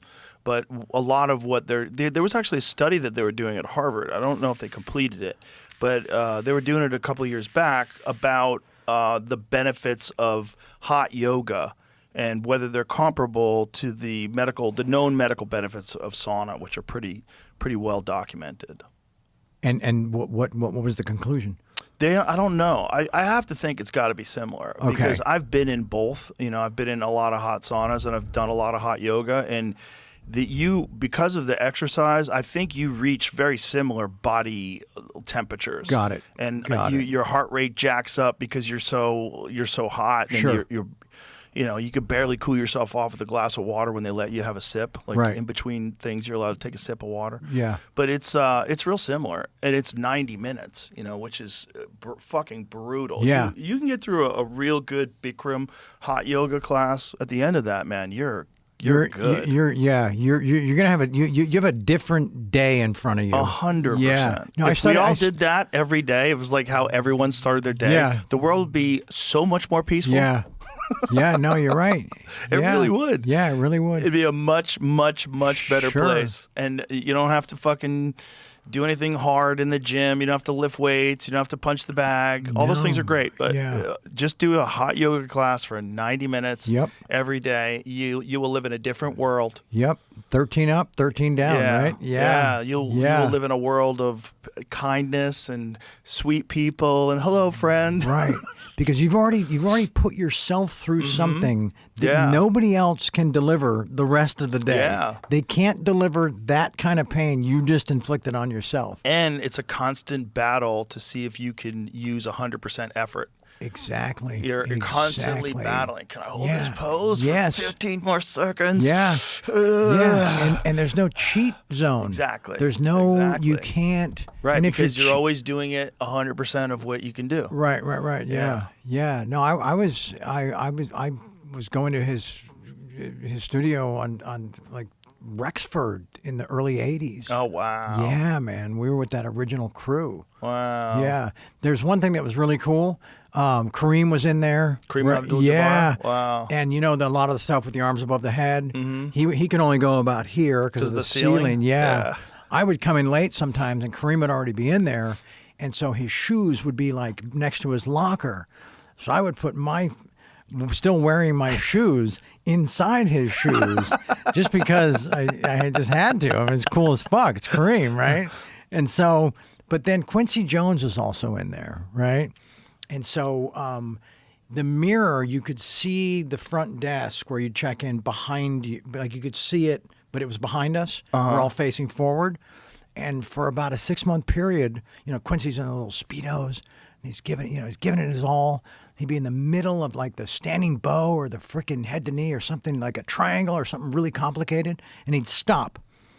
And he'd leave the class, but you'd see him going to the desk and writing shit down, fucking sweating in his Speedo, right? And he's writing shit down. He's sweating all over the paper. And he'd come back and try to, resume what he was doing. And then this went on for a while, and we came to find out later, guess what he was working on? If you think about the year, if you think about like how his mind was being expanded, right? He was producing Thriller. Whoa. Yeah. And he was getting inspired during the yoga, during the Bikram yoga. Wow. So we were kind of watching in the mirror the best, I think the largest selling album ever, perhaps. Right? Probably. Yeah. It's got to be up there. Being built behind us. Wow. It's kind of a trip, right? Yeah. Wow. Yeah. That shows you how hyper dialed in he is. Yeah. Even in the middle of a yoga class, he's got to run out. He's probably thinking about it with every pose. Exactly. Yeah. Or some. And just had to write it down. Had to write it down. Wow. Had to write it down. Because most people aren't allowed to leave the class. But Quincy Jones has to write some shit down for Thriller. You got to let him leave. Yeah. Yeah. He gets that pass, doesn't he? Yeah. He gets the pass. Yeah. He gets the pass. All right, brother. Thank you so much. This was an absolute pleasure. Thank you. It was an honor. Thank you. Thank you for being here. Thank you. Yeah. Best of luck for you and everything. Thank you. Thank you. All right. Right Thanks. on. Bye, everybody.